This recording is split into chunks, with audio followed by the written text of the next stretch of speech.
man, that was such a good 2-week long nap. I needed that.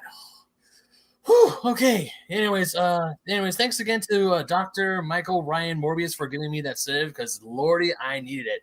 Anyways, welcome to episode 278 of the Fake Nerd Podcast. I've been asleep for the past 2 weeks, so what'd I miss? Brandon? I don't know. All right, Introduce Brandon. us.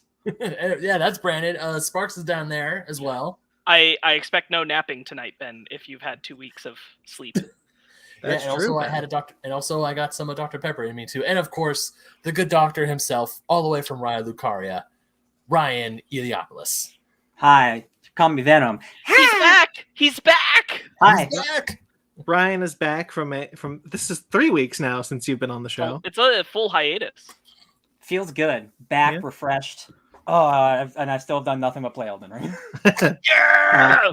Well, if you don't mind me taking the baton, Ben, and talking about some of the things that we've done in the past 2 weeks.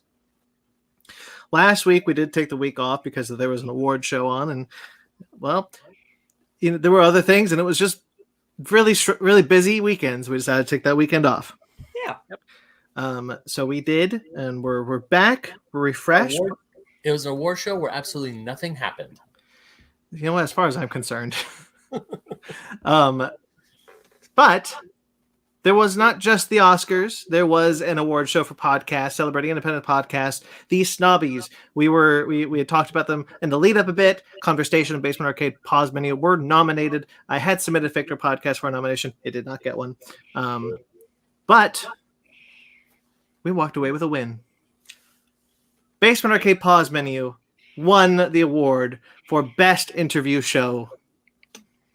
Yay! Congratulations. Congratulations all, but Ben, obviously you did the legwork for that one. That is pretty great that there is an award-winning podcast on this network, on this family, I should say. I've technically been on an award-winning podcast, so that's pretty true. Sweet. All three of you have. Yeah, we're all winners today, Jerry. As far as I'm concerned, like a win for one of our shows is a win for all of our shows. Oh, I agree. That's true, Mr. Executive Producer. It's a nothing title. I cannot stress that enough. I know, but nothing but everything. But yeah, I'm not gonna lie. That was it was a very humbling experience, and I just the fact that I was nominated 3 times or Basement Arcade Pause Menu was nominated 3 times. It's like I'm good, I'm fine. That's nice. And then it's like the second they said the name of the show, although I love it because they kept calling it Pause Menu Basement Arcade. Well, yeah, because that's what the logo is. Yeah, that's what the logo is, and I was like, I'll take it. I don't care. That's the reboot. Yeah, that was pretty great. I watched it live. Conversation was up for best podcasters. You and I were both up for Podcaster of the Year. Podcaster of the Year. Conversation. Me, I did not get it. It's fine. Neither did I. Whatever. Hey, great that Conversation got that recognition, though. Mm-hmm. But they're talking about it when they announced the awards. Pause Menu really impressed them, and I gotta say, I don't like to inflate Ben's ego often, but I do gotta say, Pause Menu is one of our most successful shows. It does very well for us. It is very popular. I'm really proud of it, and I'm really proud of you, Ben. And congratulations on getting that award. Thank you. I shall take this win humbly and thankfully. Yes. Yeah. And that's enough of that. Screw you, Ben. Screw you. But we did not sit on our laurels. There were plenty of things that came out in the last 2 weeks that we have linked below. For example, My Screen Won't Work is obviously down there. There's a couple of articles that went up in the past couple of days.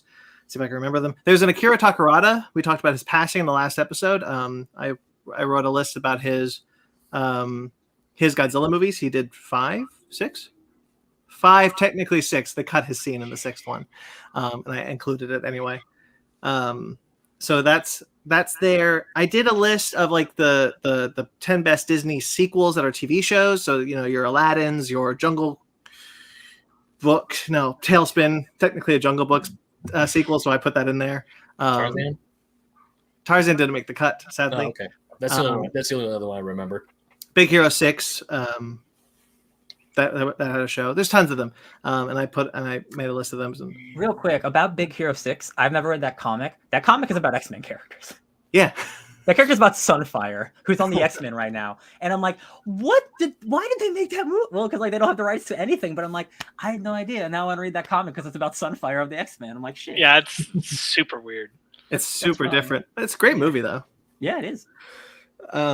So that's up there, and then today there's so someone pitched the 10 most important post-credit scenes in the MCU. So I was like, the 10 least important post-credit scenes in the MCU. So I read that one, and I got a bone to pick with some of your editors. What do my editors do? So you know the Dancing Groot song? Yeah. It's the Jackson 5's I Want You Back, not I Want Your Back. Because whoever did that put Michael Jackson's like, it's the Jackson 5. Ben, you're right. That was the editor's fault. Yeah. I'm totally blaming the editors on that one. They should. That's like, totally. Screwed up. I'll be honest. I don't like that. I don't like that I did that one. It was too negative. It ended up far more negative than I intended it to be, and I never want to write anything negative. So I wouldn't say it was too negative, but there are times. But you're right. There are some of those post-credit scenes that really don't overact the story. But you were still pretty positive. I was like, look, this might not overact the story. It might not set something up, but it is a fun scene to watch. And it's like, okay, I mean, it's not super important, but still fun to watch. I appreciate you. The Hawkeye post-credit scene was the reason why I decided to do that, because I find that one to be terrible. The musical number. Oh, it's already been blocked from I know. I had to think about it too. I was like, what is that again? The That's not when one he gets shot, wasn't right? post-credit. Yeah. I was trying to think about that one too. I was like, wait, that's not the one where him and Kate are back on the farm, are they? I thought it was going to be like Sharon Carter or something. No, that musical number. No, because technically that could still be important to Captain America 4, so I couldn't say that. I guess important doesn't necessarily correlate to good. Exactly. Because there's a lot of post-credit scenes in that list that I think are good, like the Patience one for Spider-Man Homecoming. Sure. Anyway, so that's there. There's other things, of course. I have 2 articles from Atomic Geekdom. Actually, I have 3, but I'll talk about the 2 first. The Revisiting the Infinity Saga series put up 2 entries, entry 43 and entry 44. 43 was the Secret Avengers from the beginning of Avengers Infinity War. That's when Cap shows up and kicks the ass out of Proxima Midnight, and that's pretty cool. So good. So good. That one was that one was hard for me because, like, I really just wanted to talk about something that I thought was cool. And then I did the post-credit scene from Spider-Man Far From Home, the one where Nick Fury is revealed to be a Skrull. Nick Fury and Maria Hill. Mm-hmm. So that's number 42. Both of those are up there right now, as well as a Captain Kirk article. I wrote basically just about the news that Captain Kirk was coming to Strange New Worlds. That went up, I think, 2 weeks ago. Isn't it funny, Brandon, how we had that conversation in my kitchen about, like, man, didn't they just like bring back all those old characters and make that like old school looking show? And that's kind of like what Brave New Worlds is becoming. Yeah. And I'm like, man, that's why I think I'm gonna watch that show. Yeah. It was very funny that how the timing of that news. Yeah. There's also, I've put the purchase link. I finally remembered the purchase link to Kaiju Ramen. The physical copies are available now for issue 5. I do have an article in that if you're interested in purchasing either the digital or the physical version. I write about Dawn of the Monsters, which is a video game. It's a kind of exclusive look at that game. So that's there. Talked about it before. Ben, now we're on to you. Enough about me. You have an article from Go Nintendo. Yes, I do. I want to say this was from last week. So last week was the 19th anniversary of the release of the Game Boy Advance SP here in North America. So I got to write about that, and it should be no secret. I've talked about it before. The GBA SP is my favorite handheld ever made. So I wrote about what improved upon the system, what didn't, what gamers today think are some setbacks when it came out, and it was just a nice little look back on 19 years of the GBA SP, because that little system, I thought I had it right here next to me, but it's in my room. I lied. And this one, right? The clamshell one? Yeah, the clamshell one. Yeah, that's pretty good. It's a good one. Yeah. You should pretend it was a tricorder. All right, so that's your Go Nintendo article. You also have 4.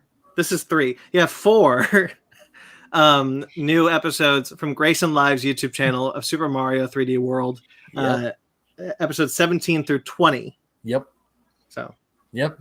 One of those, or actually a lot of. Let's see, what was I gonna go with this? Oh yeah, Teeny Tiny Boys. One of them, we beat the level as like the small Mario that if you get hit one more time, you lose a life. So yeah, Teeny Tiny Boys was fun. Yeah, they were all fun. I've been catching up. I've been keeping up with that series. It's a good series. Yeah, thank you.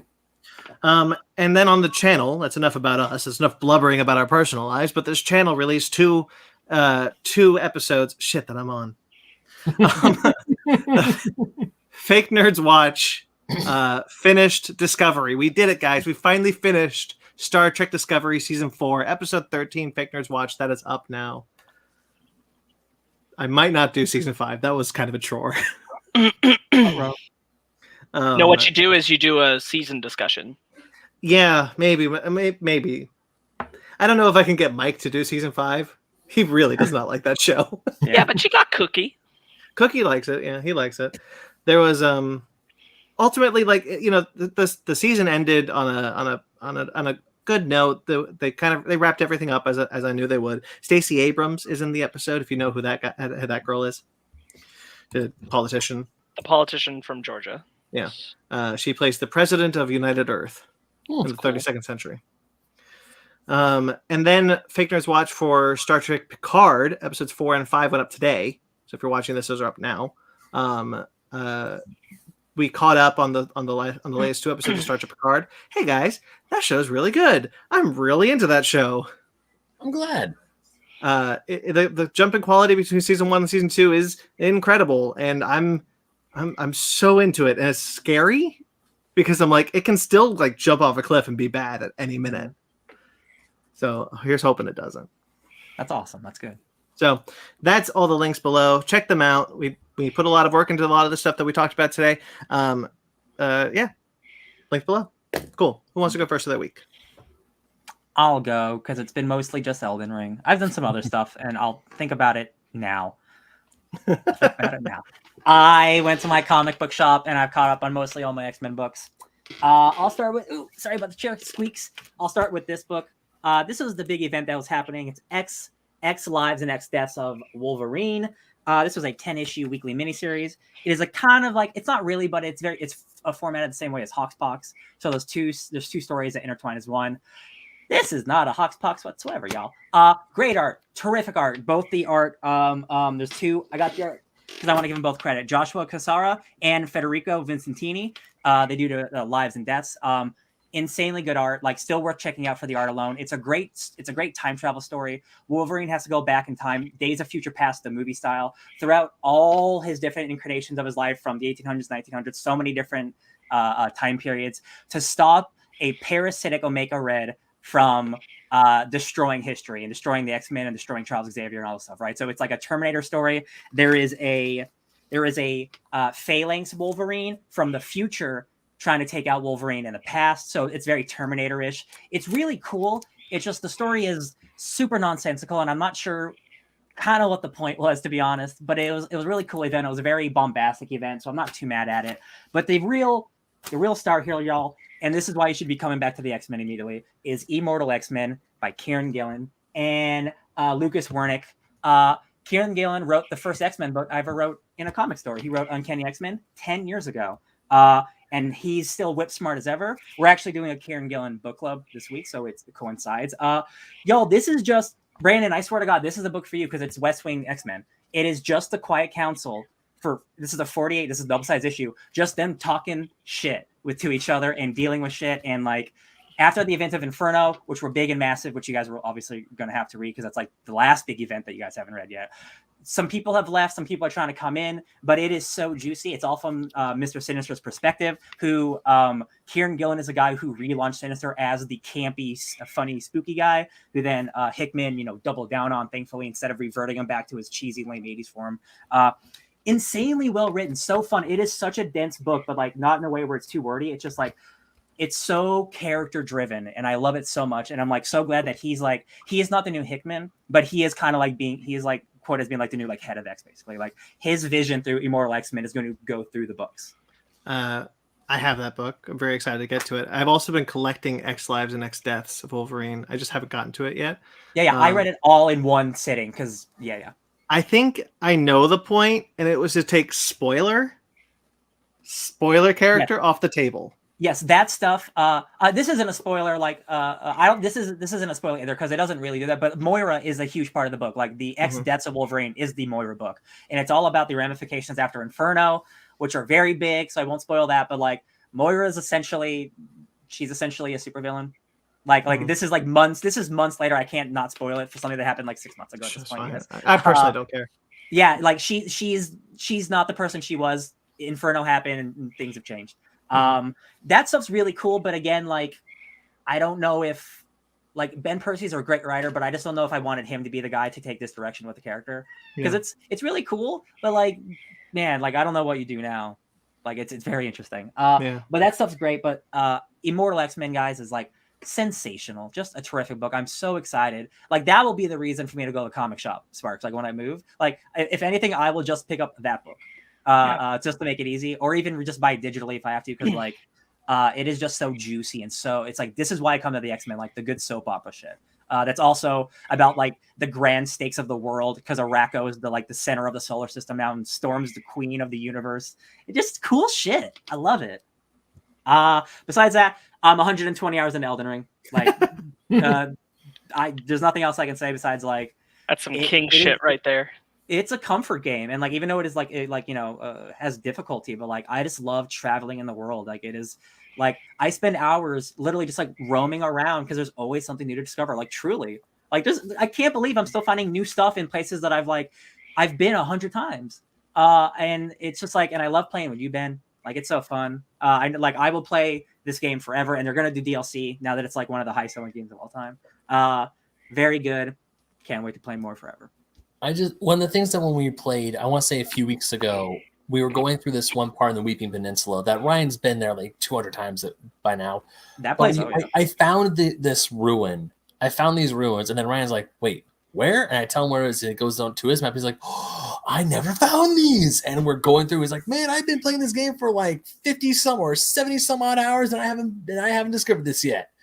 Just goes to show you that this is the type of game where you need to, or you don't need to, but you can, like, you're supposed to go off the beaten path, and like, you find brand new stuff. You find new things. It's like, hey, there's something over there I could get to. It's like, oh my god, I can get to that. Yeah, and like this, like I tried to pick so many pictures today. What I want to pick for like audio listeners, I have a Elden Ring picture behind me. Like, there's so many great vistas, and there's so many cool buildings. They're like, man, is that building like big and like as like explorable as I think it is? And like, yeah, it is. Yeah, it's very large. Also, there's probably a dungeon that's probably twice as big as it. And I'm like, like, there's a place, like, you've been to Stormvale Castle, Sparks. Like, I'm still discovering stuff in a dungeon, like the sewers below there. And I'm like, this is stupid. This is like, this is too much content almost. Like, this is like, we are being too well fed. It's like, I'm being spoiled. Like, I don't mind spending like games that are like going to too expensive. Like, this is why they're too expensive, because there's so much stuff to do. I love it. I love that. I love it. I will give like the input of what I'm sure is coming in a very soon pause menu episode of.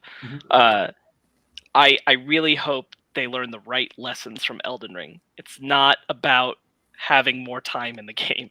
Yeah, it's about the value of that time. Yeah.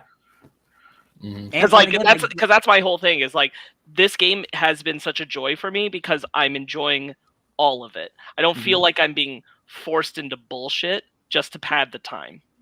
Yeah. Right. And it is one of the few open world experiences of late that's like, everything you do does have value. Because like, again, like even that like the catacombs that we went to, Ben, or whatever, like, it had an item that I might not use, and the enemies were extremely low level, so I killed them in like one hit. But it's still a new experience. Yeah. That I didn't have before. And it is just a constantly rewarding experience. And I've spent out of my 120 hours, at least a dozen just helping other people beat bosses. Because that is, again, like, fighting bosses are an experience into itself. Like, learning, seeing things that they've never done before because you've played them only once, right? Like, I love it. I love this game so much. Oh, I guess. So, are you done with your week, Wayne? And we can dovetail into mine because I got more stuff. I've watched 2 episodes of Our Flags Mean Death. Man, that show is just so charming and like really emotional. stupid funny, like definitely Taika Waititi comedy. There's a scene in episode 2. It's very quick. A guy has a sword through his eyeball, right? And standing next to the guy who stabbed him. And he's just standing next to him, and he just spits out blood. And he goes, "Bleh!" Yeah, I remember that. The dumbest little stare, and I'm like, "Holy shit, that's the funniest thing I've ever seen." Because like he just profusely going, "Bleh," and he's like, "Look at him, you did this," and I'm like, "God damn it, it's so good." It's definitely got that like What We Do in the Shadows, like Thor Ragnarok. That's the Taika big thing vibe. But also really emotional. Like it's the best. It's the shit that I want. Like it could be absurd and emotional at the same time. Like don't be afraid to take those punches. Stupid comedy, love it. That's my week. I want to talk about it in my week, so when I go. But to bounce off what you just said, that's something that Taika does really well. Mm-hmm. Finding the human emotion in the absurdist comedy. Yeah. Well, Brandon, why don't you do your week? Just go for it. No, because Ben wanted to go. He already called dibs. Please, please. It is a good transition. It's a beautiful transition. But Ben, you want to talk about Elden Ring? No, you don't go last. Go. Okay, fine. I will start my week by talking about Our Flag Means Death. Then, great. I watched all of it. Awesome. All 10 episodes. The last episode I think only dropped maybe last Thursday. And I caught up this week. I was shocked that it's only a half-hour show. I thought it was going to be an hour-long show, so I could see why you went through it so fast. Because I was like, "Oh, I just finished the first episode. Let's do another right now." And it's so easy to binge it. I'm sad I didn't watch it weekly, but I'm happy I watched it. I watched it as I did, because you know what I do. I don't really binge a lot of things. I take a break here and then, but it is a very charming, very kind, very funny show. That's far more progressive than it has any right to be. And I won't tell you kind of the big reason why, but I'll tell you a small reason why. So there's a character named Jim in the show, that you find out pretty early that they are non-binary. The actor that plays them is non-binary, and the character is meant to be non-binary, though they don't say it outright. When they find out the character is not as they seem, they're like, "So what do we call you?" And they're like, "Oh, just call me Jim. I'm just Jim. Just call me Jim." And then from then on, they never, ever, ever misgender them. It's always they, them. And it was so nice and refreshing. Yeah. And the trailers, I don't think they give away how what the show eventually becomes, because after 2 episodes, I definitely can see where it's going, and especially after Jim has a first confrontation with somebody finding out about them. Mm-hmm. Even the character who found is like, even I am hiding something myself, and I'm like, okay, this is going to be a show about everyone has layers, and like everyone's hiding because it's the 1700s and they can't be who they want to be, and I'm like, okay, I see where we're going. It's really, really like absurd but really sweet. Like it's something only that like New Zealand people, I guess, can do. I guess it's also really pretty. Like it's definitely very digital because it was shot on a pirate ship in the middle of a soundstage during the pandemic. Definitely low budget, but it looks good. It looks very good. Like there's a lot of good use of color. There's a lot of good use of that CG that they use for the water. And Taika is very good as Blackbeard. Mm-hmm. He's much more emotional than you would kind of think from Taika. Like you don't know what, like when you think about Taika Waititi, you think about this kind of like this quick-witted, smart guy, but but he's able to tap into an emotion within that absurdity, like I talked about, especially with Blackbeard. And his role is far bigger than I thought it was supposed to be when I first saw the trailers. He is a co-lead on that show. And it's interesting because the very first time that you see Blackbeard in the show, he's like a monster. Yeah. Like his legend is so real that like he's literally depicted as a monster. Yeah. So that's cool that he's not that. He is that, but he's not that. He is a monster, but like there's a layer under that he's like put on this. It's so good. I was blown away by it. It has not been renewed for a season 2 as of yet, and I'm sure it will be because I guess it's the highest stream show in America right now. Mm-hmm. HBO Max just killing it. Yeah. It's really good. I highly recommend if anybody's got the time to watch it. It's super quick to binge. really great. It's really refreshing. It's kind. It's funny. It's wholesome in a weird way. Super emotional. It's unique, brilliant show. Is what it is. It's really unique. Yes. It's about a person who's supposed to be a bad man trying not to be a bad man but becoming a bad man, maybe. And about a not a bad man wanting to be a bad man. Yeah. Steed Rhys Darby was born to play Steed Bonnet. And it's so stupid because, like, again, this is a true story. Like, obviously, a lot of this is fictionalized, but like, Steed Bonnet was a real guy who left his family. He hung out with Blackbeard. Do you know the big spoiler about the show? I Twitter's vaguely made it aware. Okay, but, like, I don't want to say for Sparks or Ben, but yeah. There's a very good moment later in the series. Okay, that's Our Flag Means Death. It's brilliant. I love it. I'm so happy I watched it. It's one of those shows where you're like, I need something to watch, and then you find that like something that like, oh my god, I really want to watch this, and now you're just kind of trying to find that again. Yeah, I feel it. Yeah. I watched some other shows, so I'll keep going with the TV shows. So I watched Young Rock and Mr. Mayor. Those both came back. Young Rock is still solid. They're giving Dwayne, like present day Dwayne, something to do, like as far as an emotional story arc, which was interesting. They didn't do that the first season. So that was cool. Although the season it's really confusing because where we meet so it's 3 timelines. So where we meet young Dewey is after the first season moment with young Dewey. Where we meet middle Dewey is before the first season, where we see that character, and then where we meet older Dewey, Dwayne, they call him Dewey in the show, is after the first season, and then where we meet The Rock is just before the final episode of the last season. It's a little confusing. I'll pass. I'm out. Interesting timeline. So, I'm a little confused as to what they're doing, but it's still a funny show. It's a good show. I like it. There's a Christmas special that is necessary viewing because it's ridiculous. Mr. Mayor is a funny show. I don't need to say anything about that. But I did watch Halo. I watched the first 2 episodes of Halo. All right, yes. And I don't know how I feel about it. That's the vibe from everyone I hear. It's something. It is something.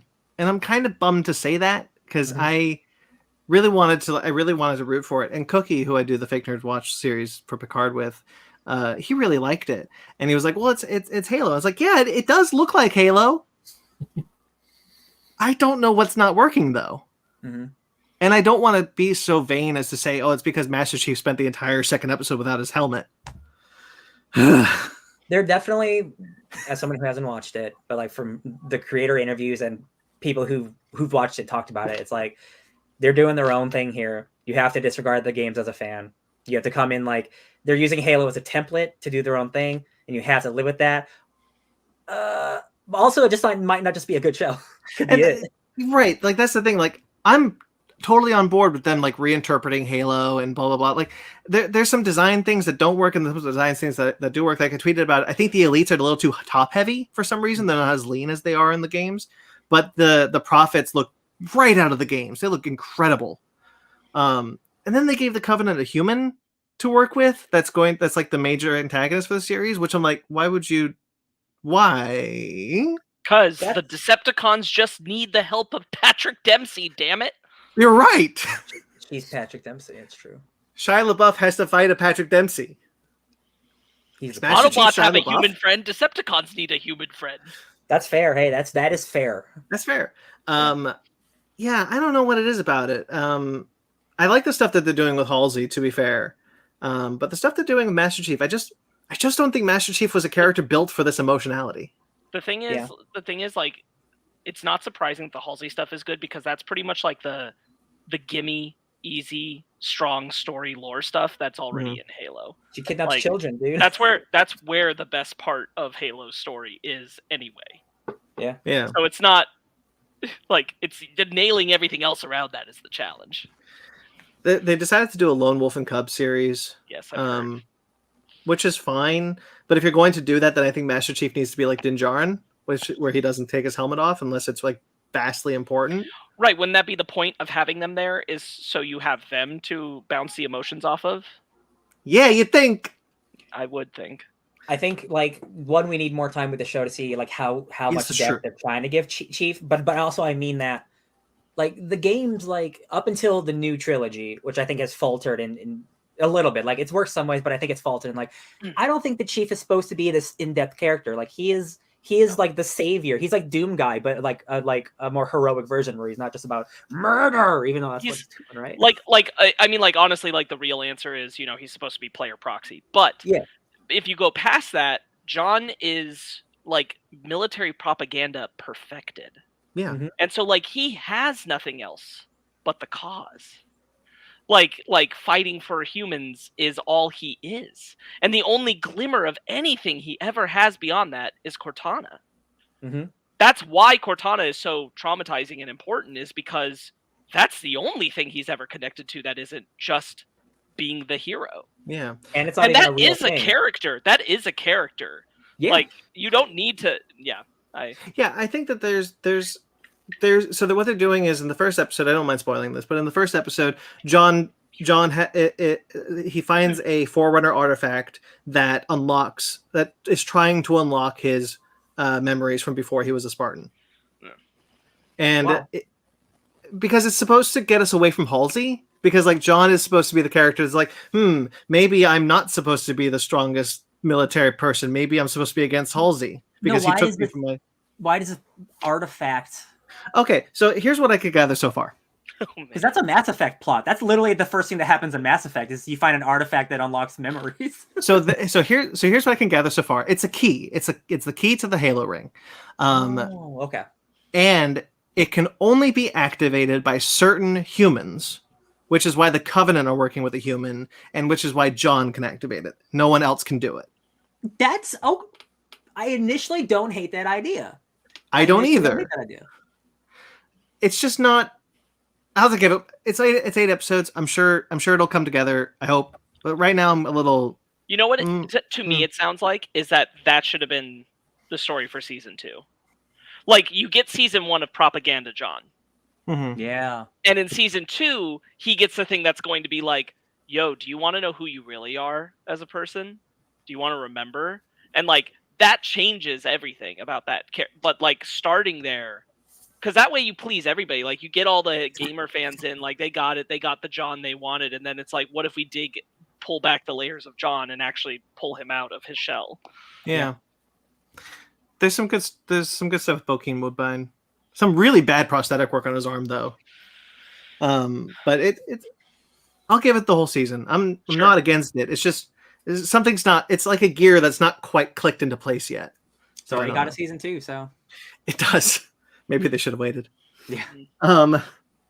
Okay. That's all the shows I watched. So I watched a couple of the Oscar films. I'm gonna kind of lump together. I watched Don't Look Up, Power of the Dog, Coda, and King Richard.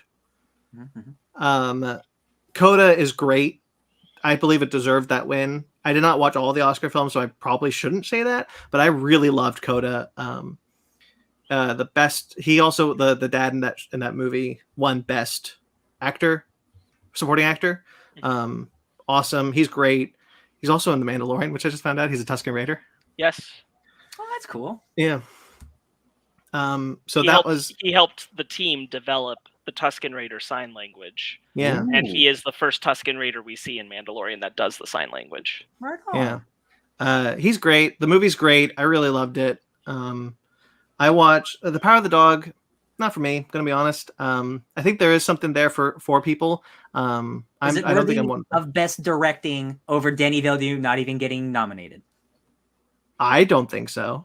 That's what I knew the answer. I just wanted to hear you say it. But it is pretty cool that she's the third woman to win that award in It is great. history. I don't want to disparage that. It's cool. So,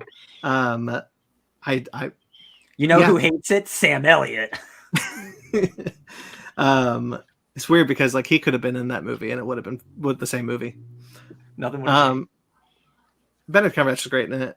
It's a weird movie though. King Richard, I really liked it. Solid movie. I think Will Smith's great.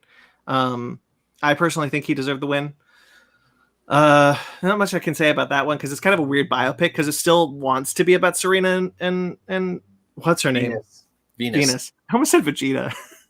That was my favorite joke at the Oscars, was when they made the comment about like Serena and Venus Williams got to make a biopic about their lives and it's all about their dad. And I'm like, yep, well, Yeah.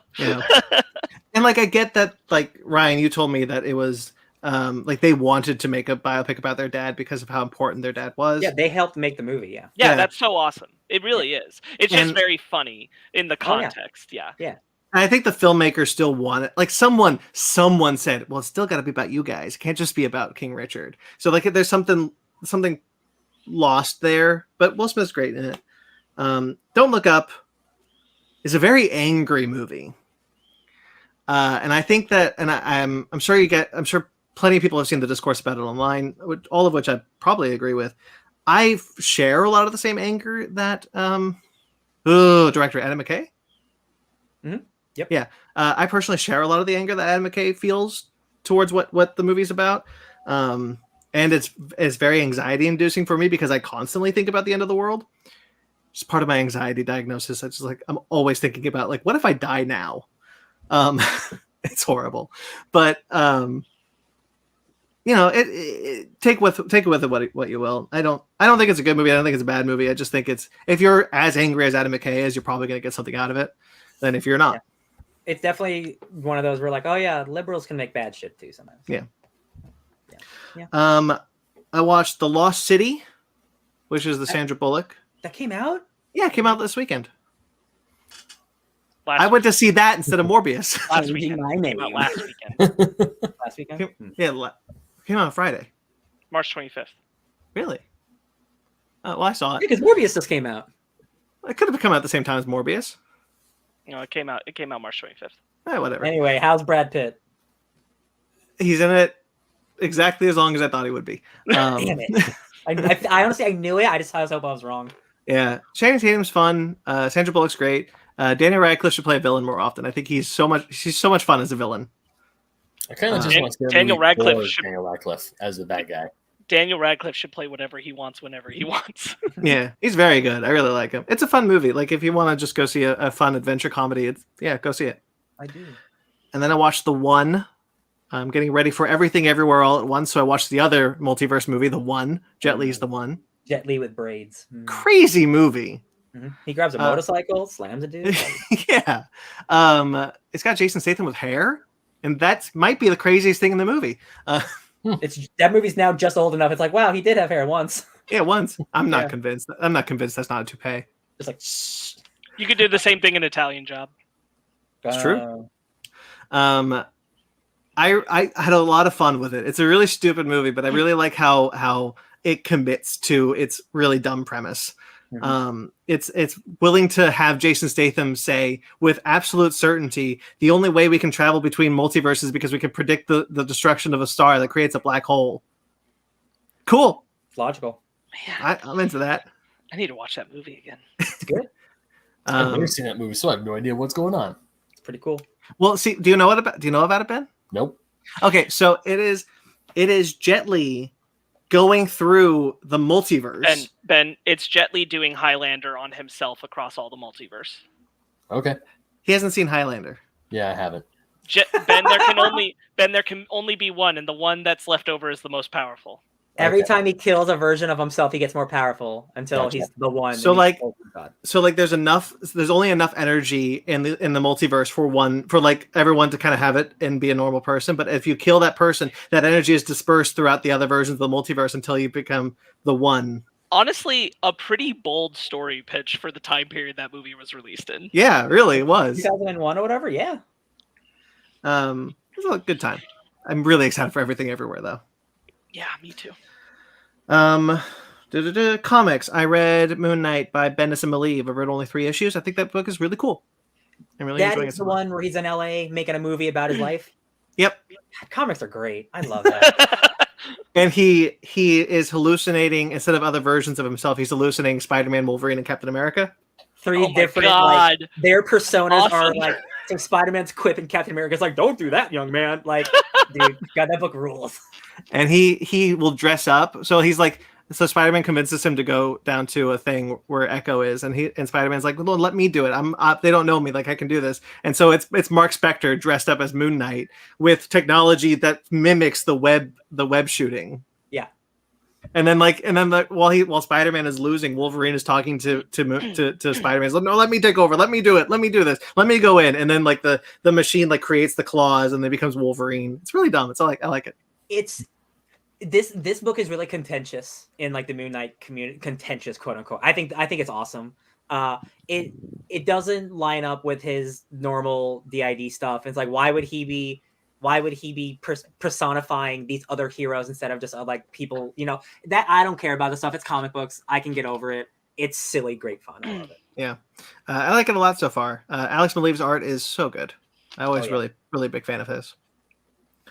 Last time I read a lot of Radiant Black. I read I think 8 issues. This time I finished it all. I've read all of Radiant Black, all of Radiant Red, all of Rogue Sun, and that's it. As well as their big crossover, Supermassive. Yay! It's a lot. I love it. Happy reading comics again. Oh, so good, you guys. Supermassive is a lot of fun. It's written by the 3 people who are writing Rogue Sun, Radiant Black, and Infernal Girl Red, which is not out yet. So it's like the first appearance of Rogue Sun and Infernal Girl Red, and Rogue Sun bounces off into his own book, and Infernal Girl Red will bounce off into her book when that's released at the end of the year. That was a really cool, out there, fun, big, bombastic, they called it this is our Avengers movie, but as a comic book, and it totally felt that way. It was really great. I really like that universe. I really like Radiant Red, Radiant Black, and Rogue Sun. I did the interview with Ryan Parrott, who wrote that. Awesome stuff. Really love it. That's all I got. All right. Benjamin, we made you wait long enough. Go ahead. So I want to talk about the thing that I wasn't a big fan of that I did these past 2 weeks, and that was me going to see Morbius. Dr. Michael Morbius. I'm going to get the veggies out of the way first. Yeah, so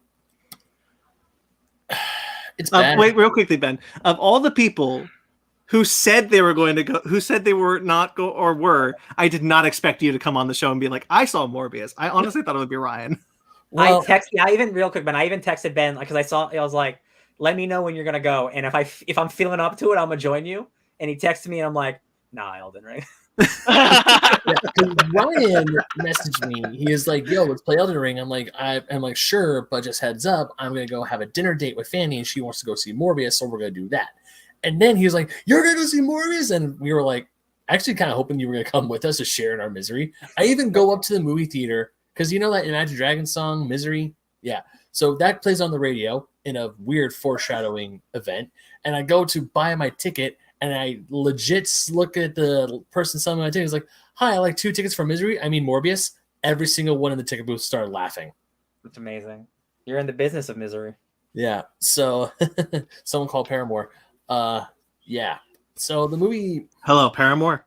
Have I got? It's me, your cousin, Michael Paramore.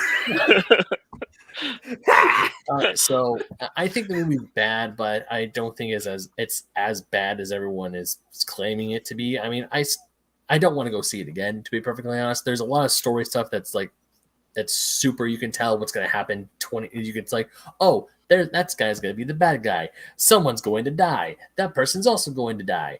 And a lot of the things I had problems with is that those shots where it's super fast paced, so you can't see anything, and then it's all slow mo, so you finally get a clear picture of what's going on. They do a lot of that where it's all jump, slow mo, all jump, slow mo again. Yeah. And they That do was that pretty big in the mid 2000s, actually. Yeah, it was, and it was Venom 1. Yeah. Yeah, and there was a lot of that, and it was just not good. How's Matt Smith though? I hear he dances multiple times. He does Multiple times. Wow. He does dance in that movie. He does dance in that that movie multiple times, and just his whole motivation is. I mean, I get. All right, so Matt Smith's character and Jared Leto's character, they're best friends. They both have the same rare blood disease, and they're both going to die. And of course, Michael. And then they both become Morbius. Yes, he's his Nora Freeze. Yeah, and of course, like Jared Leto, Morbius is all like, "Yo, this is a curse. I can't do this." And he's like, "Yo, we can live. We can do whatever the f we want. Let's do some crazy shit." And it's just like, and his whole thing is like, "I'm trying to make Michael accept who we are."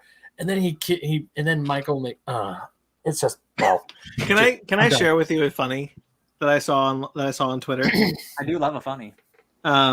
So Ben, I saw this tweet. The best part of Morbius was when he said it's Morbin time and morbed all over those guys.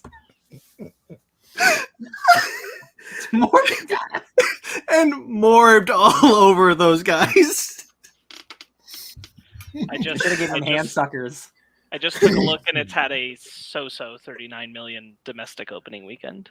I think that's pretty good for Morbius. No, I know it's been called so-so by like wider things. No, yeah. I think that's better than I expected. It's better than Uncharted. It's so by Sony's expectations, I think. Yeah, it's still more than I thought it was gonna make.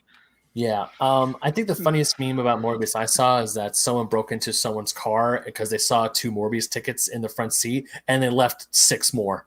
Yeah. It's like, man, someone broke into my car. They saw I had Morbius tickets in the front seat and they added 4 more. Won't be getting my money, friends. Won't be getting my money. Yeah, so outside of Morbius, I did do fun stuff that did not make me go, I could be sitting at home playing Elden Ring right now. So obviously, I played Elden Ring, and we talked a little bit about that. And one of the things I was going to try and bounce off of Ryan earlier of how great Elden Ring is and how you can easily miss stuff is that I was playing co-op. I was helping this other person through a dungeon, and I was trying to remember where an illusionary wall was because you go in, you beat this like pretty tough enemy in one part of the dungeon.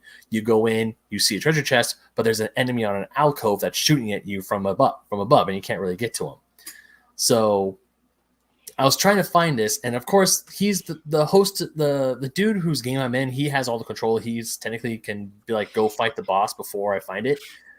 And I was able to be like, hey, I was able to communicate. I was like, hey, come over here. And we found the illusionary wall. He got the item. And I was like, man, this is just so good. Because I've been there through that dungeon before. I know where it was. I knew where it was. And it just felt so good. And it felt really good to just go in and just like wreck the boss and see him like doing an emote of like a thank you or like like pounding his chest. That game was just so fun. And I even finally got to play with my brother for a little bit. The same brother who got me into Dark Souls. I was able to help him through bits of Lake Lunaria, and it was such a great shift because when I played Dark Souls and Bloodborne, he was showing me through the games. Now with Elden Ring, I was showing him through the games. Like, oh, let's go to this dungeon. Let's go over here. Oh shit! When I last left you, I was the learner. Now I am the master. I was eating, but I was thinking it. I literally sent him that GIF when we finally picked a day to play. What's his real quick? What's he rocking? What's his build? He's rocking a spell sword. Okay. Yeah, he's doing magic. I think his build is more of a dex spell build. I think I could be wrong. Throwing shit. Yeah, but yeah, he's been rocking that. So yeah, Elden Ring is great. We all know it's great. And there's probably just going to be an episode of Base Arcade Pause just devoted completely to Elden Ring because if I know we put that in our quarterly, we're just going to talk about that for 4 hours straight. I'm going to force myself to play one other game so I have something else to talk about that's not Elden Ring. Yeah, but Lego Star Wars comes out on Tuesday. That's true. But I also did get another game this past week that is not, obviously it's not Elden Ring, but it's Kirby and the Forgotten Land. And I was doing the Kirby Inhale for you. I know. I tried doing that to Fanny once. Yeah, I was doing that to Fanny once. All of a sudden, like I go like Jumanji and start being like stretched into the computer. So Kirby and the Forgotten Land is fantastic. It is a great, as much as gorgeous and as great as Elden Ring is. Kirby is that game where you go to just get away from all this, the sadness and the depression, and you finish a side quest and find out the person you're helping is dead because that happens a lot in Elden Ring. Doesn't Kirby take place in a post-apocalyptic world, Ben? Technically, yes, but we don't know what happened in that post-apocalyptic world. Ben, it's in the name, post-apocalyptic. Yeah. Apocalypses aren't good, Ben. Anyways, the game's colorful. The game's fun. It's really fun to go and explore. There's secrets all over the place, and it's just, man, it's a fun time. It's a fun game. Great co-op. I mean, I will say that if you're playing with a player too, unfortunately, it's definitely in like the the mindset of, okay, I'm playing with like a younger sibling, so I'm going to give them the controller, and their player 2 character doesn't really do much. They're essentially there just to like to take care of whatever you're trying to do, or they're just like death fodder kind of. Baby mode. Yeah, but it's still a fun game to play with people because they might see something you missed, especially when you're trying to find a bunch of secrets in the levels, because there's like little secret passageways that lead to more treasure and more little wild deeds you need to go save that you didn't catch the first time. Ben, real quickly, Yep. Mag, our good friend Mag, Hey, Mag. is in the chat. Hello, sir. But did you do something? Ben, I'm doing it. Oh, okay, fine. He says, won't be here long on break for work at a concert. Well, we're happy to have you for as ever long you can be here, sir. Have a good shift. Yeah. What show is it, too? I'm curious. Dragon Force. Continue with your week, Ben. Yeah. Imagine Dragon Force. Yeah. So outside of Elden Ring, I've also been playing a little bit of Kirby, and Kirby's fun. I really enjoyed it. I'm really glad I got it, and it's a nice little breather from like the intensity of Elden Ring. Sure. Yeah. And let's see, what else did I do this week? I did a lot of working, trying to sleep, not sleeping very well, and I do have an update on when my first ever published article in a magazine should be coming in like this week or next week, hopefully. Cool. Fingers crossed. That'll be linked below when it's available. Yep. So I sent my invoice to the guy who does the payment or anything, and it feels good. I don't know why. I felt weird sending him an invoice, but at the same time it was just like, man. I need to send you an invoice for that win. Oh, shush. Anyway, Ben, anything else? No, that's pretty much it. Sparkles? Sorry, my bad. I am ready to go. I will breeze through a chunk of this because it's going to be easy. So I watched the first episode of Arcane because Megan finally started watching Arcane. Arcane's great. Nobody's surprised. I also watched Birds of Prey. Great movie. Moving on. I watched it again. I watched Luca. Great movie. Moving on. I watched The Batman. Guys, great movie. Really? I haven't seen it yet. So good. I've seen it thrice. I've wanted to see it fourths, but I just 3 hours, man. This was the first time I got to see it again, and I was so happy. What a joy. Got to take my mom, and Jeremy and Pepper. We all had a great time. Love The Batman. Now I'm going to slow it down a little bit. I started watching Jujutsu Kaisen because I'd left off at the halfway point of the season, and I started watching again. I'm nearly done. Really glad that I left when I did because it's a good break point when you come back in. The first 4 or 5 episodes that you come back in on, you have to binge. It would be a pain in the ass to do it weekly. So I stepped out at the right moment. I came back to Jujutsu Kaisen because I finished Mobile Suit Gundam. It's done. I did it. Mobile Suit Gundam is great. Those last 5 episodes are rushing to get all the story in. Good Lord. It's like they found out that they were ending and they were like, oh my God, we just gotta, where we were episodic and kind of taking our time before, we just gotta slam the story into here. So many people die. Great ending, honestly. Really loved it. So excited to do more. At this point, when I go back to Gundam, I'm gonna go backwards. I'm gonna go to Gundam The Origin, which came out decades later, but is the prequel to Mobile Suit Gundam, and I'm going to do that. And then I'm going to, when I finish that, revisit Mobile Suit Gundam, but through the theatrical films. Nice. Really excited for that. Very happy I've dived into Gundam this hard. Really enjoyed it. I also finished the season of Legends of Tomorrow, and I will tell you guys, I thought Booster Gold would only show up at the last few minutes as a tease for the next season. I was wrong. Booster Gold is the main focus character for the final episode of Legends of Tomorrow's latest season. And Donald Faison's, the reason he's there, his presence, his inclusion, his charisma, man, guys, I really hope Legends gets renewed because I want more of it. As of yet, it's not been renewed. It has not yet been renewed, but it also hasn't been canceled. So I'm really hoping they get one more season out. It's worth it anyway because it's just a good show. But he's given me new reason to like, oh my god, I need more. It's funny because like the episode before that the villain is kind of making the legends see what life would be like if they retired. And so you kind of get that window into like what their futures would be like if they stopped being legends right here. And I was like, you know what? It's been a really good run. If we stopped here, I'm cool.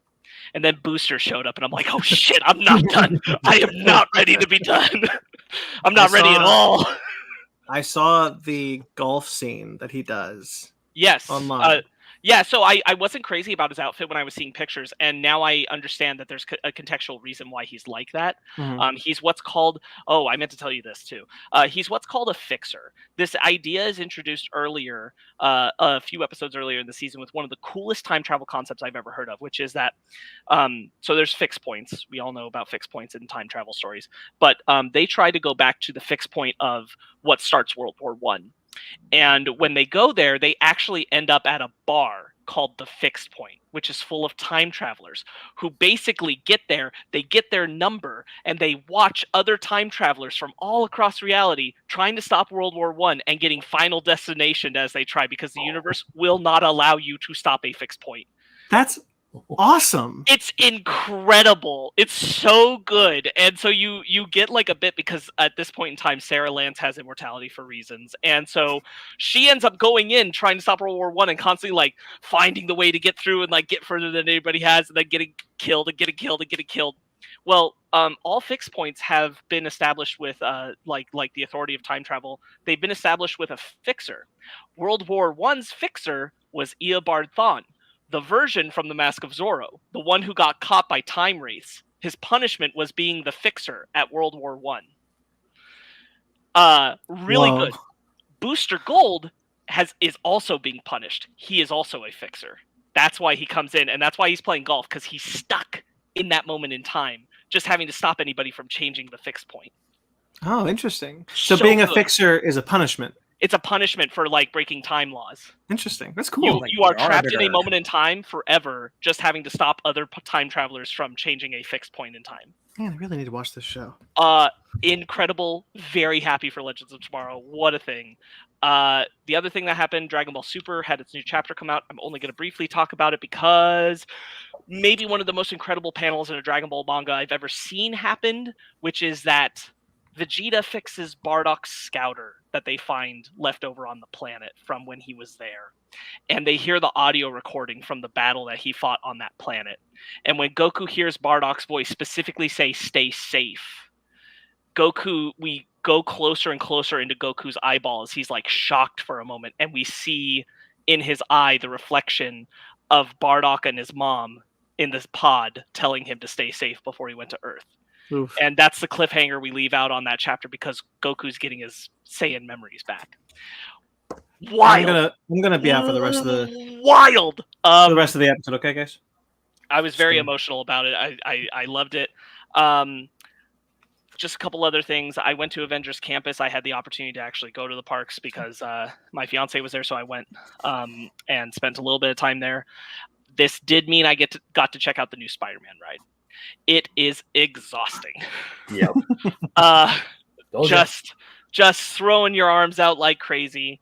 Holy crap. Yeah, you thought Midway Mania was bad. This is worse. Way like I mean I like it more, to be honest. Yeah. But like, oh man, exhausting. Oh no, that Spider-Man ride. It felt, and when I went, I was going to the gym on a regular basis, and after I left that ride, I was exhausted. I was like, can we just go home now? I watched Moon Knight. I won't say a lot about it. You can hear these three wonderful gentlemen talk about it on an upcoming episode of Fake Nerds Watch. I was not part of it, but I'll get around to sharing some thoughts on it. I liked it. And the last thing, on my drive here, I listened to Before the Batman, which is the novel that takes place before the Batman film.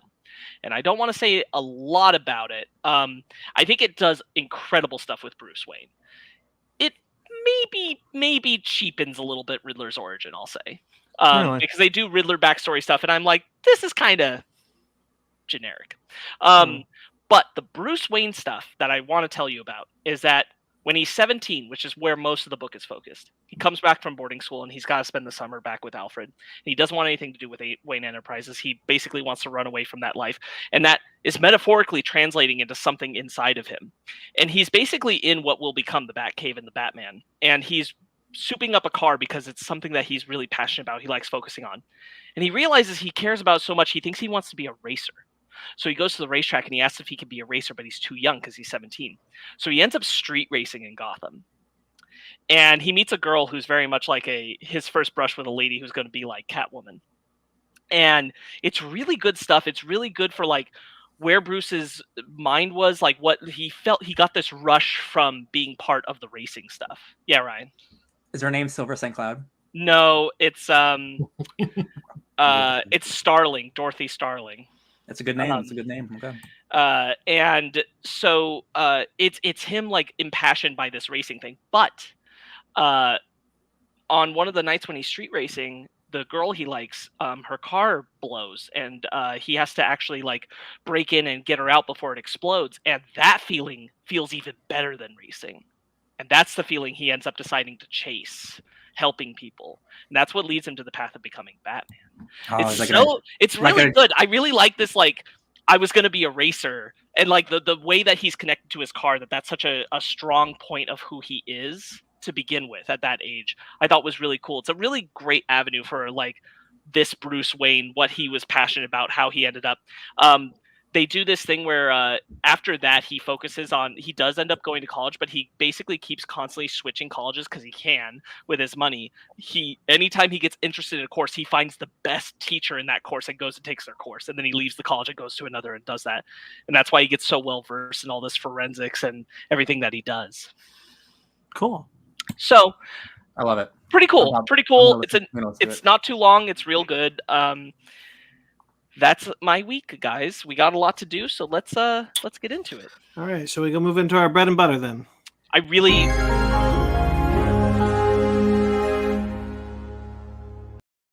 No. No, an accident. No, it's okay. I was just gonna say I really do stress, like at this point we've hit maximum, like Legends of Tomorrow is worth your time. I was having this discussion with other people where I'm like, don't watch anything else on the CW. Like if you have or haven't, like don't go back to any of it. Just watch Legends of Tomorrow. If the Flash can get renewed again, Legends can get renewed again. This is how I feel, but like I don't know what its audience pool is. True. Okay, so let's move into some sad news real quick. Taylor Hawkins of the Foo Fighters. Oh, this hurt. Passed away at the age of 50. Man, this is so wild that this happened so soon after that film came out. It just feels weird. It's just sucky. Yeah. Has it been announced what happened yet? I mean, people. I didn't see it. I want to say that parts of the toxicology report have been released, saying that there was quite a bit of psychohallucinogens in his system, along with a bunch of marijuana, but that they didn't say that was the cause of his death. But at the same time, he was 50 years old. He was the drummer of one of the most famous bands in the world right now, and he was Dave's best friend. Like there were two bros who created the Foo Fighters. Like when you say Foo Fighters, it's not just Dave Grohl, it's Dave and Taylor. Sure.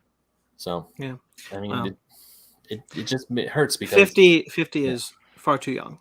Oh yeah, 50 is way too young. I got lucky enough to see him way back in fall of 2009. A friend of the show, Grayson, he's a diehard Foo Fighters fan. He got to see him on the Broken Leg tour when Dave Grohl broke his leg, and he still did a tour. Oh, what a guy! That's amazing. Yeah.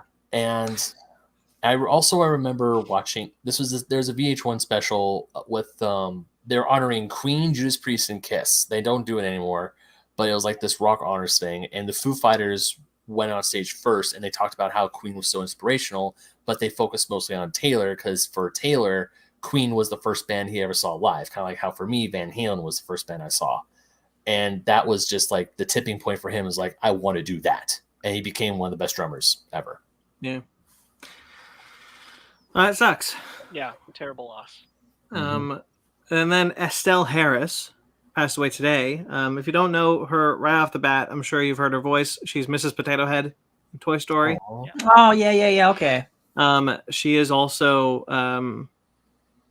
George Costanza's mother in Seinfeld. No, still. Oh yeah, okay. That's a bummer. She passed away at the age of 93. That's a legacy right there. That's an age. Long life, but still sad. Yeah. Yeah. Mm-hmm. And this is not a person who has passed away, but I wanted to give this its due. Sure. Bruce Willis has announced that he is retiring from acting. He says that he's been diagnosed with aphasia, which is a language disorder. Yeah. This also importantly, like, recolors, we've made no short of it on trailers that have come up of his straight to DVD films. Like, this has recontextualized the work he's been doing for the past few years. Yes. It's a real shame. Yeah. And it was always kind of an open secret that there was something like wrong with him, like he was sick with something, or he was getting sick with something. But it's interesting that this has now been, it's now been confirmed. Like, yeah, I'm sick. I'm going to retire from acting. Yeah. I kind of wish he had went out on a stronger lineup of movies, but he's a legend. This is not me disparaging Bruce Willis whatsoever. You can still try if you want to be an actor. Mm-hmm. I'm not disparaging his sickness whatsoever. There's lots of people who are in Hollywood who going through stuff. They still want to try.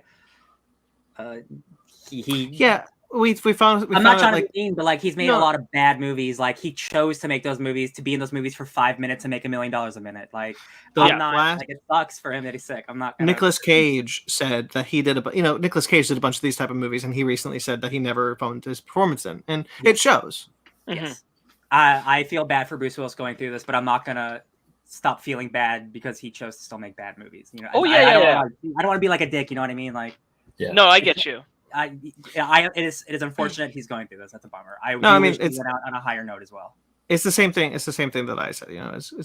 It for someone with his quality of film, and it cannot be denied. Die Hard is one of the greatest movies of all time. Bro, in the 80s and 90s, he was like the guy. He has such charisma. Like, I want him to be a movie star so bad. And it's with that kind of legacy, I wish that he would have just gone out stronger. It's a shame that his past few movies are what they are, but it as Bark said, it does recontextualize a lot of his decisions. Absolutely, yeah. Mm-hmm. It sucks. All the best. Yeah, man. I hope he still continues to live a long life. Yeah. All right. Let's move on to some. I don't think we'll take very long in this section. There is an It prequel coming to HBO Max called Welcome to Derry. All right, moving on. I don't really want it. Yeah. Especially after like really liking that first movie and then not particularly liking that second movie. I don't need to go back into like not history that has not been written yet. Like, they just want to revisit a well that's they want to keep like digging further in. I'd rather you just try something else instead of go deeper into the same territory. But whatever. With all the Stephen King books that haven't been adapted, why do this? Yeah. Yeah. I guess those movies made that much money, I guess. I don't know. I guess, but I don't want to see any more creepy clowns anymore. It probably won't be a clown. I do. I like clown. I don't think a prequel to It is where I need to see it. Now, is this going to be about the guy that Bill Skarsgård, that Pennywise takes over? Right? Because in the second film, it's implied that he took over a real face. Is this about this guy? I want to say it takes place in just a random time period that's not associated with that guy. I think I read have they said when it's taking place? Have they not? They just said prequel. Okay, I could have swore maybe it was like someone doing their own ideas. Like, it was going to take place in the 20s or something. Like, I don't know. Well, they did say that it's going to discuss the origin of the 27-year curse. Okay, yeah. So. I'm honestly not interested. I'm good. Don't need it. Yeah. Don't want it. Sparks, this won't take very long. Tyler Hoechlin is nearing a deal to return to the Teen Wolf movie. Yay! Good for Tyler Hoechlin. Everybody get that money. Christina Ricci has been cast in the Tim Burton Wednesday TV series for Netflix. Yay! It needed to happen. I'm happy about it. I'm so excited for that show. That girl playing Wednesday, Jenna Ortega, She's like blowing up right now, and she's so good. She is so good. And Tim Burton's like this has everything to be like Tim Burton's big like, yo man, I still got my shit. I can still do this. Like I am praying this is really good. Jenna Ortega, where do I She's know? in Scream. She's the young girl in Scream. Oh yeah, she's great. She's also in the new movie X, which I really, really want to see. I hear it's excellent. She's also in the second season of You. Ooh. Very cool. Yeah, she's great in Scream. Yeah, she's like really emotive. Like she's a great actor. Who's the girl who played Dora the Explorer?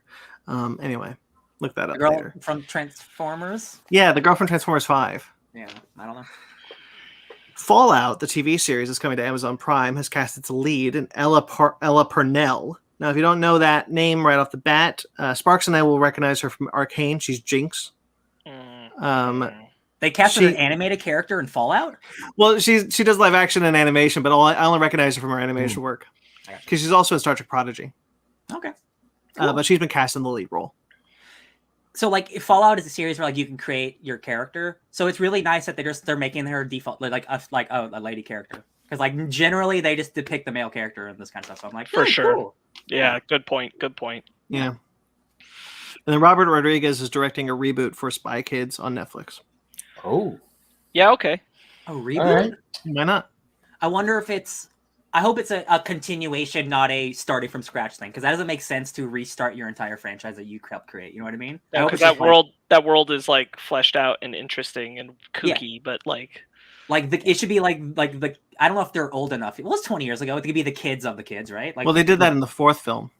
Oh, did they? Well, I didn't watch that one. They did the kids of the kids in the fourth film? No, not the kids of the kids, but the kids were in the fourth film. Yeah, they showed up. Yeah, he means kids of the kids. Oh, kids of the kids. No, I'm talking about like Force Awakens and shit, baby. Oh yeah. Yeah, you haven't done that yet. You could bring back Junie, Wart's kid. Bring him back. And then we'll finally tie in Shark Boy and Lava Girl.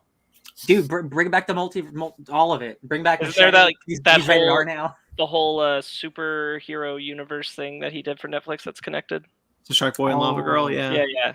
Well, it's not technically connected to Shark Boy and Lava Girl because they were hallucinations in that film. They weren't real characters. Are you shitting me? Yeah. They're connected in my brain brain here. Because the main character of Shark Boy and Lava Girl. I want to spend more time on it. Go on. It's essentially what I said. Okay, that's that. Then so let's move on. Hey, Spy Kids is cool. Like that's a cool kids franchise. Yeah. Blue Beetle. Sharon Stone has been cast in Blue Beetle. Oh yes, character redemption.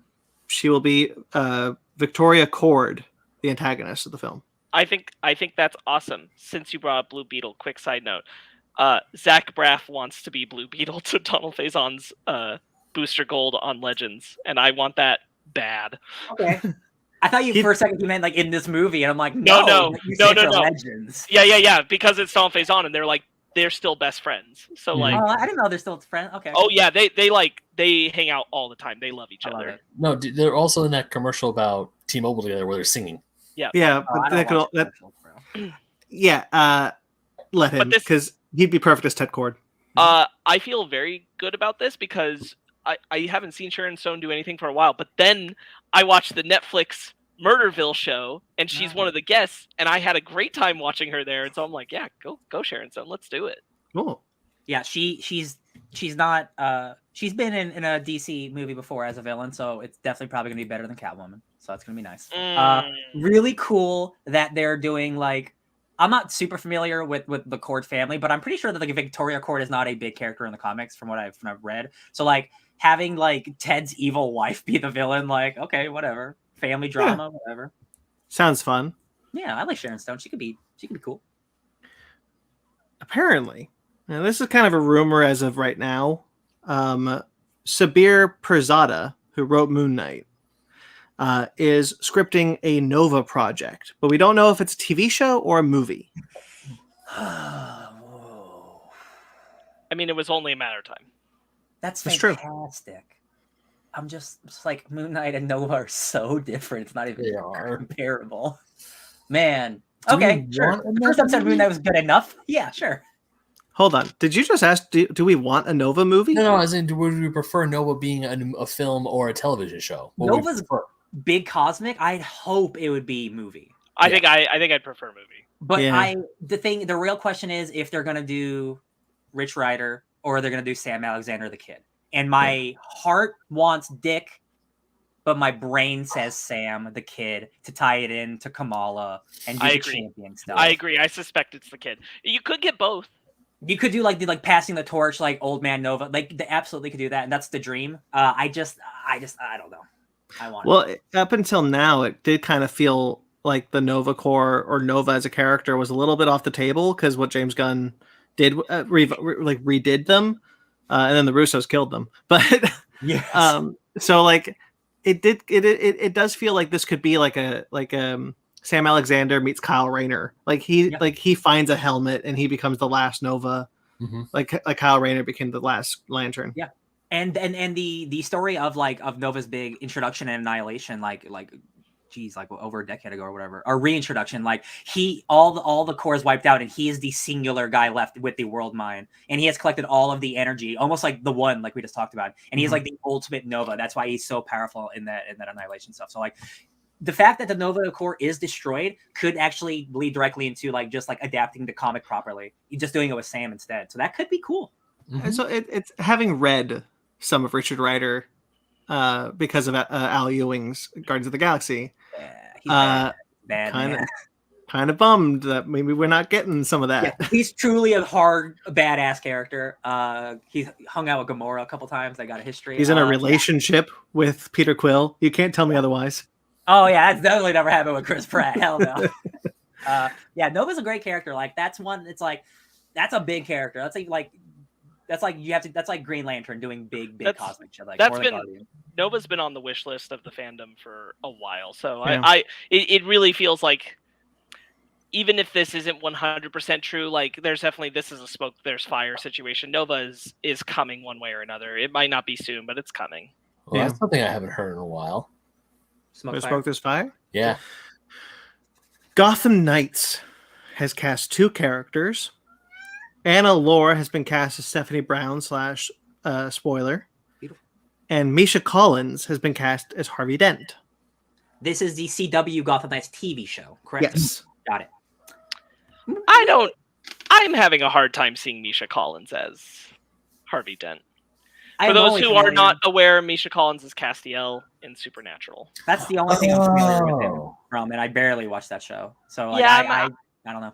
I'm having a hard time seeing it, but it's not impossible. He seems like he could do like the charming. Being 100% honest as a person who's caught up on all the CW shows, if your name isn't Superman and Lois or Legends, I'm a little done with it. But what if this is a Superman and Lois situation where it turns out to be good? Totally. I totally acknowledge that that's possible.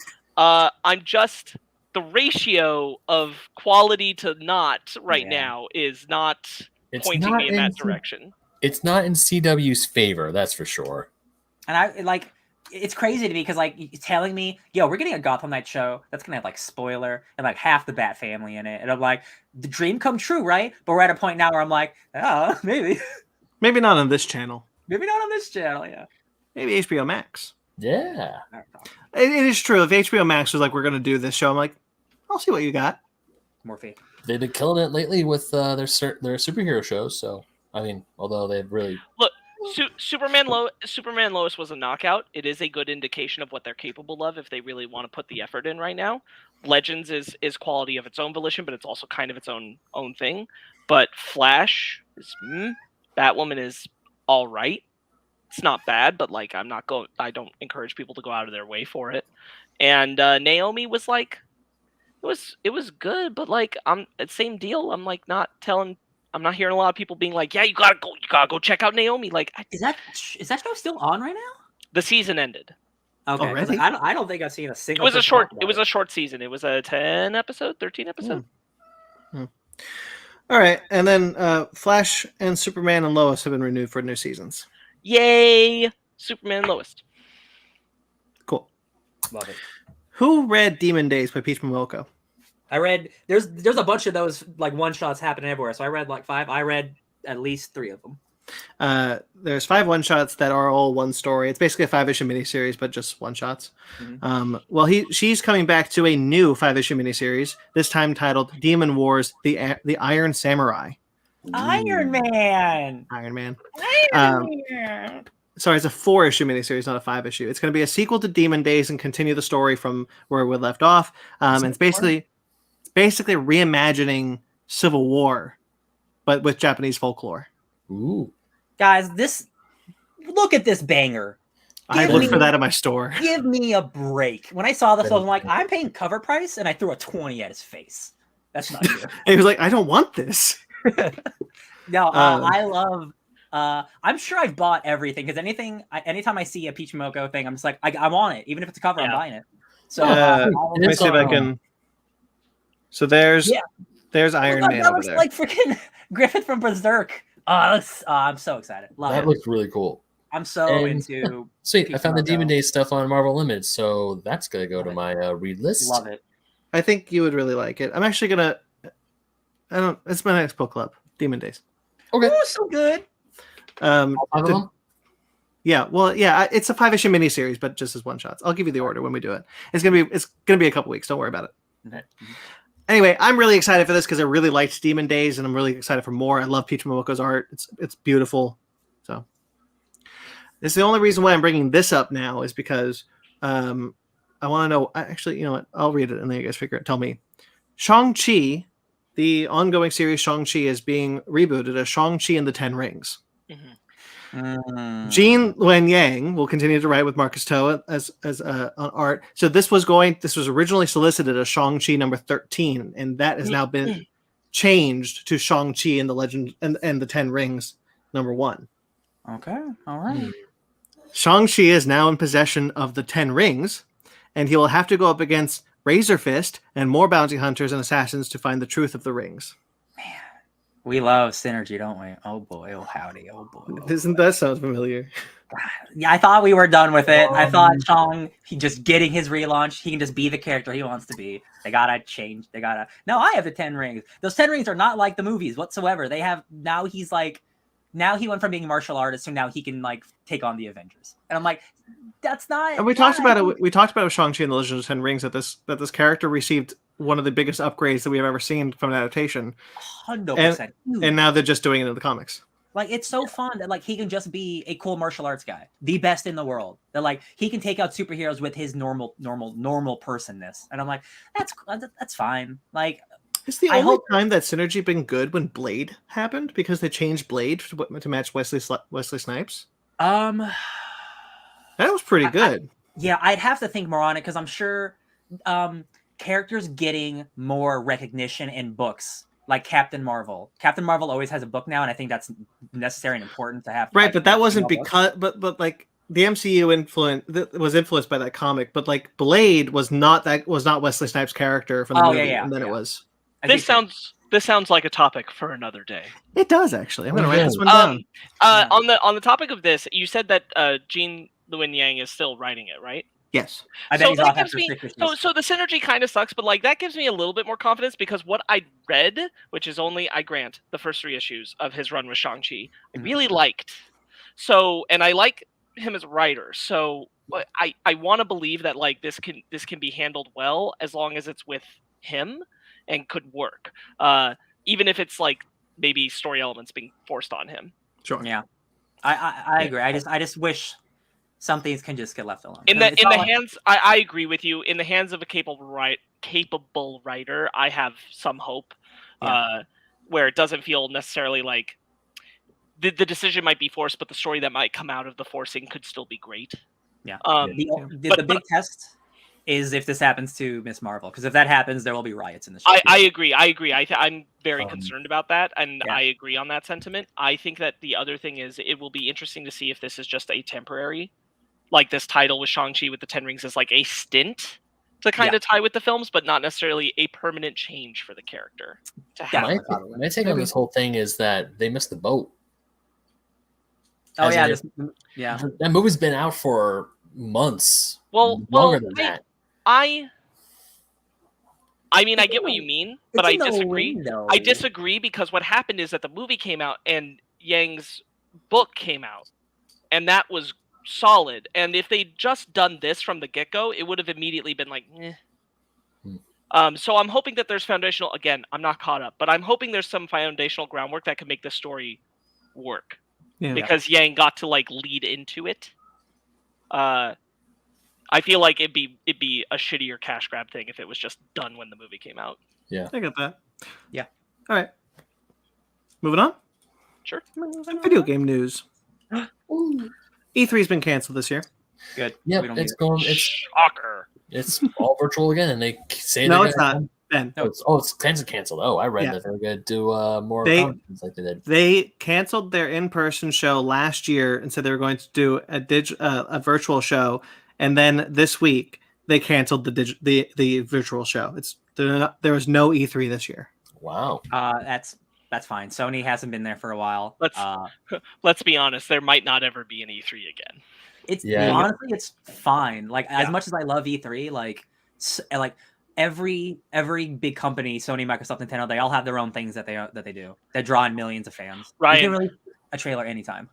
Ryan knows somewhere. Jeff Keighley's like, yes, No, yes. no. Sparks, that's so funny because literally like an hour after they released the news, Jeff Keighley just went on Twitter with a winky face. Because he won. He is now He Mr. E3 because he's got now multiple shows a year because he knows what people want. He's just a gamer. People just want to see games. They don't want any of the marketing bullshit. It's like, hey, here's some games. Here's the people who make the games. That's all they want. It's what's so up. true. I mean, we're probably still going to get some June announcements from all of them because that's like, I mean, obviously Nintendo's going to have a direct, like it's going to be their air quotes E3 direct, even though E3 is not happening. Well, Ben, that's kind of the point. Like E3 was suffering before the pandemic. The pandemic killed it because everybody figured out that doing virtual worked better for them anyway. Yeah, although now that I'm actually writing for legit video game magazines and legit video game publications, I'm kind of bitter that I don't get to go to E3 anymore. Because apparently there will be. Here's the thing, Ben. You can bet your ass there will be a video game convention that will take its place. Probably. And you know what? If it doesn't, it's the Video Game Awards, and you can go to that. It's better. I could probably go to that. Everyone. Anyways, outside of that, they did say that we're gonna come back next year, and I'm like, no, I don't think so. I don't think it's gonna happen. We'll see. Yeah, we will. All right. Breath of the Wild 2 and Suicide Squad Kill the Justice League have been delayed to 2023. I am not shocked about Breath of the Wild 2 at all. Yeah, I even tweeted about like, what the heck was I smoking when I said that Nintendo's normally good on their making their release dates for games like this? No, they're not. I told you at the end of last year, I'm like, it ain't happening. You might have been the last person alive who thought it was coming out this year, if I'm being honest. Yeah, probably. But Especially after Elden Ring, they're like, we are not competing with Elden Ring this year. No, we're not even going to pretend. We can't do it. And honestly, they like Elden pour Ring some is so coffee good. on a computer, and we're just like, yeah, sorry, we just got to delay Malfunction it. issue. Oh, darn. 6 months of work. Like, no joke. Like, Elden Ring is such a good game that, like, Breath of the Wild 2 has a chance of not winning Game of the Year, and Nintendo will not do that. They refuse. They will not do that. They want, like, we want the spotlight. We know what we got. Oh, shit, there's another game that's might be better than ours. Oh. Pour some challenge. coffee on the Yeah, surface. Real quick. It's real quick. It's really funny you bring that up because I've been thinking about like every video game that still has to come out this year, and they're just like, I mean, no, Why? nothing's gonna beat Elden Ring. It's over. Like, Game of the truly. year. Game of the year in March. Like it's done. Like, not for even real, March. It's February. That's when the game came out. Technically, was it God freaking damn. February? If God of War Ragnarok comes out this year, guys, I'm not joking. Like, that's a game that's still coming out on PS4. So, like, it's not going to be like, we like, knew that game wasn't coming this year. Yeah. So even if it did, like, to be fair, Elden might Ring's not also win. on PS4. No, it's true, but like, it is a smaller game. It is not a narrative. Like, No, I'm God with of you. War- I'm with you. God of War would have to do something truly special to beat Elden Ring this year, and I'm Yeah. like, just don't even worry about it. I don't think there was ever a world where God of War came out this year. I think it was always going to come out next year. Good. Give it Yeah, space. I mean, Give to it be the- perfectly honest, with Breath of the Wild 2 being delayed, the first thing I thought of when I saw the news was like, cool, I have more time to play Elden Ring and all the other games I have in my backlog. I don't have to worry about it. Absolutely. As far as both of these news bits go, video game delays are always good. Yeah, It's true. I'm sorry. Suicide Squad. That was the other one. Yeah. Yeah. That's. I'm not shocked. That's fine. It's a Um, pandemic still. I get it. I also think that they wanted to give Gotham Knights room, which is coming out this year. Yes. Yeah. October, I believe. Mhm. PlayStation announced a big thing this week. Yes, they did. They are overhauling PlayStation Plus. I've got some basic information here, but I'm assuming you guys know a lot more than me. Yeah, we don't. Yeah. They're breaking up into 3 tiers. They're trying to make it a Game Pass competitor. It's not a Game Pass competitor, as much as they would like to think it is. But it is pretty nifty. It's closer. It's closer. So as Ryan said, they're doing 3 tiers. PlayStation Plus Essential will combine the current PlayStation Plus and PlayStation Now services for $9.99 a month. PlayStation Plus Extra will be the next tier, which will include a catalog of up to 400 PlayStation 4 and PlayStation 5 games, so you can download digitally for $14.99. Up to. And PlayStation Plus Premium will bundle everything from the first 2 tiers with additional 340 games comprising PlayStation 3, PlayStation 1, PlayStation 2, and PlayStation Portable via cloud streaming. And that's $17.99. You can't download any of those games, which is a bummer. No, you can download PS1, PS2, and PSP games, but PS3 is streaming only. Yeah, sorry. Yeah, because the PS3 was its own architecture that they can never figure out, and that system failed so hard for so many years. Instead of just making it a regular computer like every other game has ever been, every other game console. For all of us here who just have PlayStation Plus right now, and we don't switch to anything, ours is going to be the same. Not much is going to change. It's really just, do you want to pay more money for more games? It's a little cheaper. The bottom tier is a little cheaper than it is now. It's a little. Oh, it's even cheaper. Okay. It's also a little strange because they say that it's PlayStation Plus and PlayStation Now coming together, and they say that even at the bottom tier, and I'm like, well, PlayStation Now has games. Like, am I getting some base level of games? Yes. So you know how the PlayStation Plus, like you get, like when you buy a PS5, you get like here's a bunch of our old games you get just for free because you have a PS5. It's kind of like one of those things. Where like here's a base level of games you're just getting. Thanks for buying. So they'll still do the monthly free games, and then this will be other For regular people, that'll essentially just be the same thing. Yeah, really. I mean, let's be honest. The middle tier is only there to get people to the upper tier, which the second they said PS1, PS2, and PSP games, they already got my money. Yeah, if you're gonna buy the second tier, you might as well spend a couple bucks to get like everything else. Yeah, because nostalgia's bitch over here, ladies and gentlemen. But the fact that the PlayStation is now actively trying to bring their older generation games to the newest system that's readily available to play, I think is a great move. It's still a bummer that PlayStation 3 games are only streamable. But the fact that, and they said download, which means you don't have to stream those PS1, PS2, and PSP games. You can keep those things on your hard drive. Yeah. So you can download those games, cancel your service, and they're still there. Well, no, that's not how services work. No services like that. Right. That's true. Yeah, if I were to delete my Movies Anywhere account, I'd lose all those movies. No, yeah, like if you got rid of PS Plus, you can't play multiplayer anymore. Multiplayer is you have to pay for multiplayer. Yeah, that's what PS Plus is. Hey, Sparks, you were going to say something. I was going to say I was kind of surprised to hear Ben say how great of a deal this sounded like, and then I realized Ben doesn't have an Xbox, so he doesn't realize how good Game Pass is and how reductive this is. Yeah, Game Pass is still, because like honestly, like the PS Now. Here's the thing, because like I don't have PS Now, but people online who have PS Now have been comparing. They're like, okay, there's going to be like 740 games total with the most expensive tier. PS Now right now has around that many games. So if all they're doing is breaking up PS Now into 2 different chunks for people to pay less amount for less games, then I'm like, that's not exciting to me. They are adding more new games, but they are not doing what the Xbox does with day and date release. So like if a new PS5 games comes out, it is not on PS Now. And the Jim Ryan, the president of PlayStation, said, we are not Xbox. We do not focus on multiplayer. We do single player narrative things where you buy the game and that's what it is. Like we are not the same as Xbox. So like we are not going to do, you buy one service, you get everything. That's just not the type of business we are. And I respect that. I really do. I think like not every game should be on a service, because then like where does the quality barrier stop and end? And like are they getting paid enough? Like I want to spend $70 on a quality game. Like I don't want every game to be on a service, because then again, like it's all just a wash of Netflix movies where nothing has any value anymore. So like I respect this a little bit.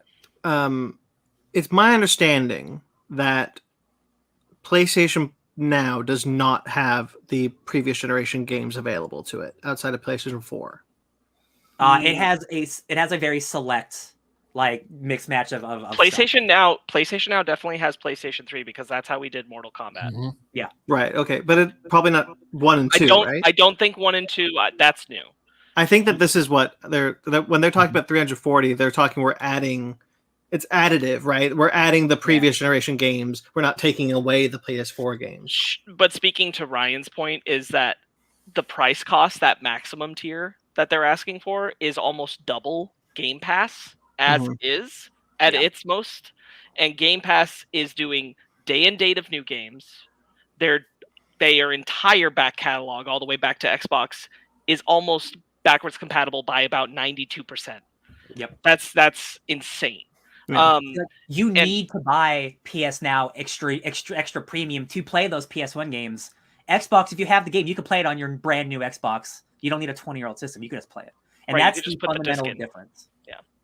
Yeah, and I think that is okay. I will not be buying the super expensive. Yeah, but the last time I checked, not to counter that, but because the last time I checked up on how well Xbox is doing backwards compatible with all their games, it's still only a very small fraction of their entire Ben, real quickly, probably a safe bet to not speak on an Xbox.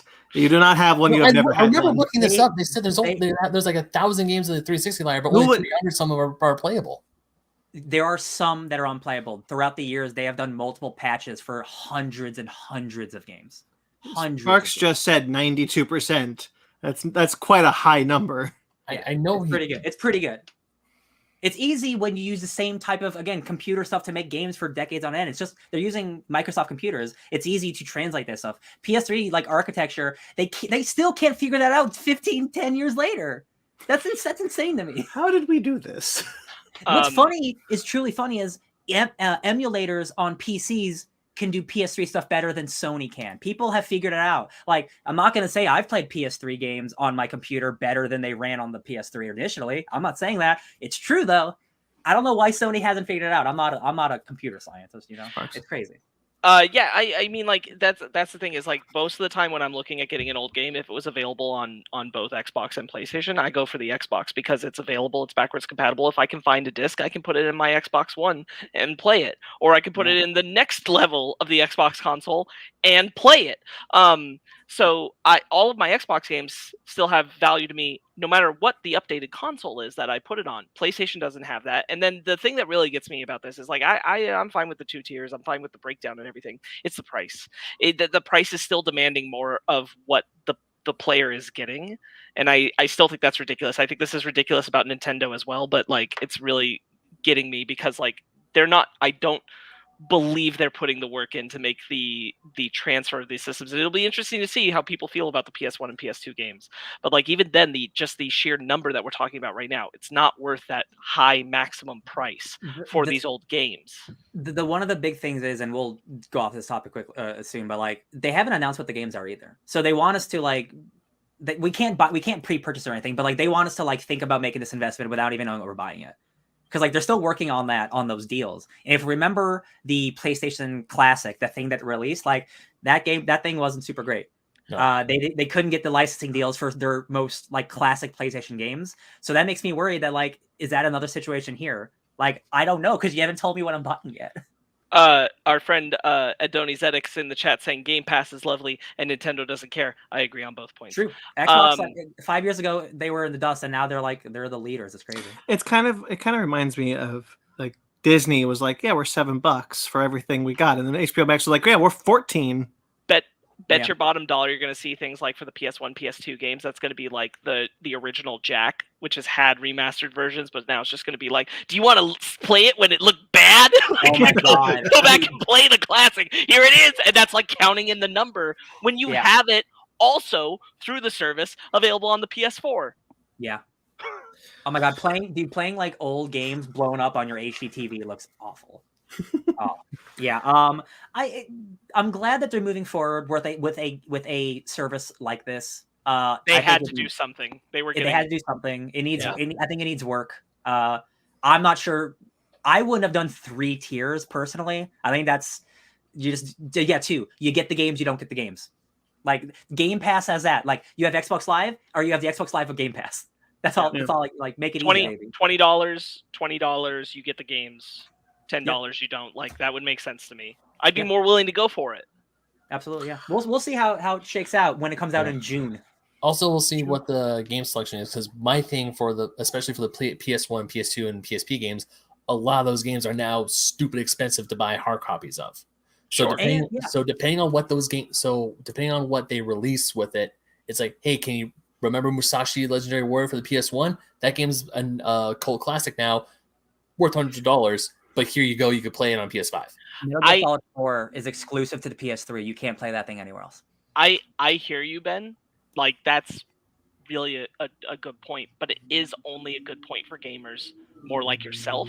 Right. And I think the thing is that, like, I don't think this is as competitive with Game Pass. That's kind of like, this works for lots of people. Like, a lot of casual gamers will get in on Game Pass because it's a good deal. And I don't think that this quite delivers to that audience the same. Like, you got to have the passion for these old games to make that price rate worth it. And I don't think they're going to get as many people subscribing to it because of that. They'll get plenty. They'll get a lot. Don't get me wrong. All right. Trailers. All right, let's go to a video game trailer. Ghostbusters Spirits Unleashed. It's the new Ghostbusters game, which is basically Dead by Daylight. So we've played Predator Hunting Grounds, same developer. I've played Friday the 13th, the game. I also have played that. I think both of those games are quality for what they are. Yep. I don't like Ghostbusters enough. I like the movies a lot. I don't think I like Ghostbusters enough to play this game. For fans of Ghostbusters, I think this will be really good. Yeah. Yeah, I'm the exact opposite. I think this looks great. I'm so into I love that first Ghostbusters game. I really do. I think it's awesome. And if you're taking because you feel like you're a Ghostbuster in that game, and if you're taking that to this, and you get to play as Ghost and you get these cool powers, I think it looks a lot of fun. I really want to play it. Which is truly speaking to Ryan's point, because he said if you are a big Ghostbusters fan, then this game is for you. Exactly. Yeah, because like it looks like Dead by Daylight or like Evolve, where you gotta or more like Evolve, because you gotta find the monster. While the ghost has its own objectives. I've listened to a couple podcasts where people are previewing the game. And it is very much like Evolve, where like the ghost is doing his own stuff. He has to kill the people and do other objectives. The humans hunt the ghost and also like destroy some ghost stuff to expend the lives, because there's like these ghost portals, and the Ghostbusters have to bust the portals to take out the lives of the ghost, or else he can respawn when you kill it. So all the mechanics seem cool, like leveling up your Ghostbuster, like leveling up equipment. All that stuff is great. After playing Friday the 13th and playing Predator, for me, I don't think it's going to be enough. There's a sense that there's the Dragon Ball Z game that's coming. That's very much the same. We're getting a lot of these. Real quickly though, Ben, can you pull up Grayson's comment? I most certainly can. He says that Ghostbusters game does look fun. I'm just wondering if the story is going to be there for people that don't get to play with others much. Thank you. So that's what I was going to say. There won't be a story. This is not the type of game that has a story mode. We've played many of these games. It will have like lore. I'm sure, like you played the Predator game. There's tons of lore for the Predator. There's lore and stuff like that. Yeah, so like I'm sure we'll get that. But Alien's more story driven than Predator is. But like we'll get like what these ghosts are, what the lore of these ghosts are, what the lore of the Ghostbusters is, and we'll get that. But there's not going to be like story mode. If I'm being honest, I was more excited about this game when the trailer first started, and I thought it was basically Aliens Fireteam Elite with Ghostbusters. When I realized it was Predator with Ghostbusters, I was like, because the problem with that is that like I need a lot of people to have the game and want to play it. With like the I forget the term for it, but like the Left 4 Dead, the Aliens Fireteam Elite style, Back 4 Blood style. The thing is, like, multiplayer. You don't need that many players of your friends to play with your friends, right? Like, if I wanted to play Aliens Fireteam Elite with Brandon and Ryan wasn't available, we'll have an NPC with us. Like, that's not a big deal. And we're fighting NPCs. So, like, I don't need as many of my friends to have the game to enjoy it with friends. So one thing that this developer, this is the first of their games that will have AI bots. So you can play by yourself if you want. Yes. Cool. So if you want to, it is going to be like mission-based. You can go talk to Winston or go talk to Dan Aykroyd's character and like get missions and level up and get like artifacts and talk to them and stuff. But like, well, I retract my statement, sir. There you go. again, like I'm sure it'll be fun. Like it doesn't look bad at all. It's just like after playing so many of those games, I don't think it's doing enough for me. Like as a not like super Ghostbusters fan. But like maybe if it's cheap enough or on sale, like Brandon, if you try it and you really like it, like I've always wanted another Ghostbusters game. I would have liked another single player Ghostbusters game like the first one, but I'm happy to get this. We'll check it out. And by all accounts, because again, like I listened to like 3 video game podcasts in a row where they all previewed it the same. Like, so I had a lot of information at once. And like, by all accounts, the company Alphonic, they have said like, hey, we know our games are buggy and like glitchy, and like we feel really proud of the product we made with this one. Like this is like their most complete game that they feel that they've made. So that gives me more confidence if they're willing to be open about that. Because like those games are janky as hell. They are low budget games. But like they feel like this one they finally got a real grasp on it. So I really want to see if that's true or not. Because like again, it could be really fun. Like for sure, it could be great. I love Ghosts. I'm really excited for the Dragon Ball one. Hope that comes soon. Mm-hmm. Prehistoric Planet. David Attenborough. Did you guys miss Walking with Dinosaurs because it's back? I think this looks really great. I love the designs of the dinosaurs. Did you guys see the clip that was put out also? I'll be honest, I like the clip more than I like the trailer because I felt like I got a better look at how good the dinosaurs will look in like chunky T-Rex. Yeah.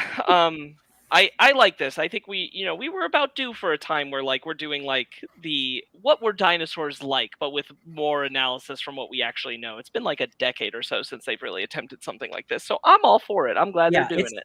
Yeah. Back when Planet Earth came out, like maybe a decade or so ago, like I was hot and heavy into nature documentaries. Back when I was like super getting back into marijuana as well. So it was perfect of just like binging Planet Earth and like, man, the deep sea's really weird, isn't it? Like they're glowing down there. So like, man, David Attenborough hearing his voice, I'm like, oh shit. Yeah, it gets me. All right. CGI is looking good. Yeah, it was only a matter of time before another Attenborough visited the dinosaurs. I think the dinosaurs look really great. In the trailer, we get more of them. There are more, like what they've been saying is like scientifically accurate dinosaurs. If you watch the clip, you got like the baby T-Rex has like its plumage on it, which they are like it sheds as an adult, but like when it's a baby, it has a lot of it. And in the trailer, you even see like the long neck dinosaur. I don't know the exact breed, but like it's got like pouches underneath that like inflate. The clip though, there's a bit where it's like the T-Rex is the world's mightiest hunter, but today he's just dad, and it's just this fat T-Rex with its baby. It's very funny. I didn't see that, but yeah, that's Chunky him. Boy. Oh, Chonkers Rex. Ryan, you're muted. Oh, he's a chunky boy. Chonkers Rex. Chunkosaurus Rex. Oh, I love it. That's going to be a meme on the internet. All right. If we were popular enough to make memes on the internet, I'd be very impressed. Chonkosaurus Rex. All right. Star Trek Strange New World Season 1. Right. It's first season. I was hot on that first teaser trailer. Let me tell you. Yeah. Then this one came out. And guys, I'm pretty convinced that I'm going to watch some Strange New Worlds as my introductory Star Trek show. Sparks, because I had a similar conversation with Brandon really briefly in the Moon Knight discussion, where I said, I just watched that Strange New Worlds trailer. That looks good. Yeah. Like, no way the show's that good, right? Like, I might watch that show. And it's funny because I talked to Brandon about Kirk, and now Kirk might be showing up. Crazy. There were a bunch of character-based 30-second teaser trailers that have been being released throughout the week that led to this new trailer. I just want to talk briefly about that. That gives me a lot of faith that this is going to be more of an ensemble show because we had these character-focused teasers, and all the characters are really cool. They're reinterpreting Mijel Barrett's character from the original series that wasn't number one, which was Nurse Chapel. Yeah. They're reinterpreting her, and I really like the reinterpretation because she's a horrible character in that original show. So like, I'm into this, and I really like the look of it. I really like Anson Mount as Pike. He's so good. I don't know. I love the look.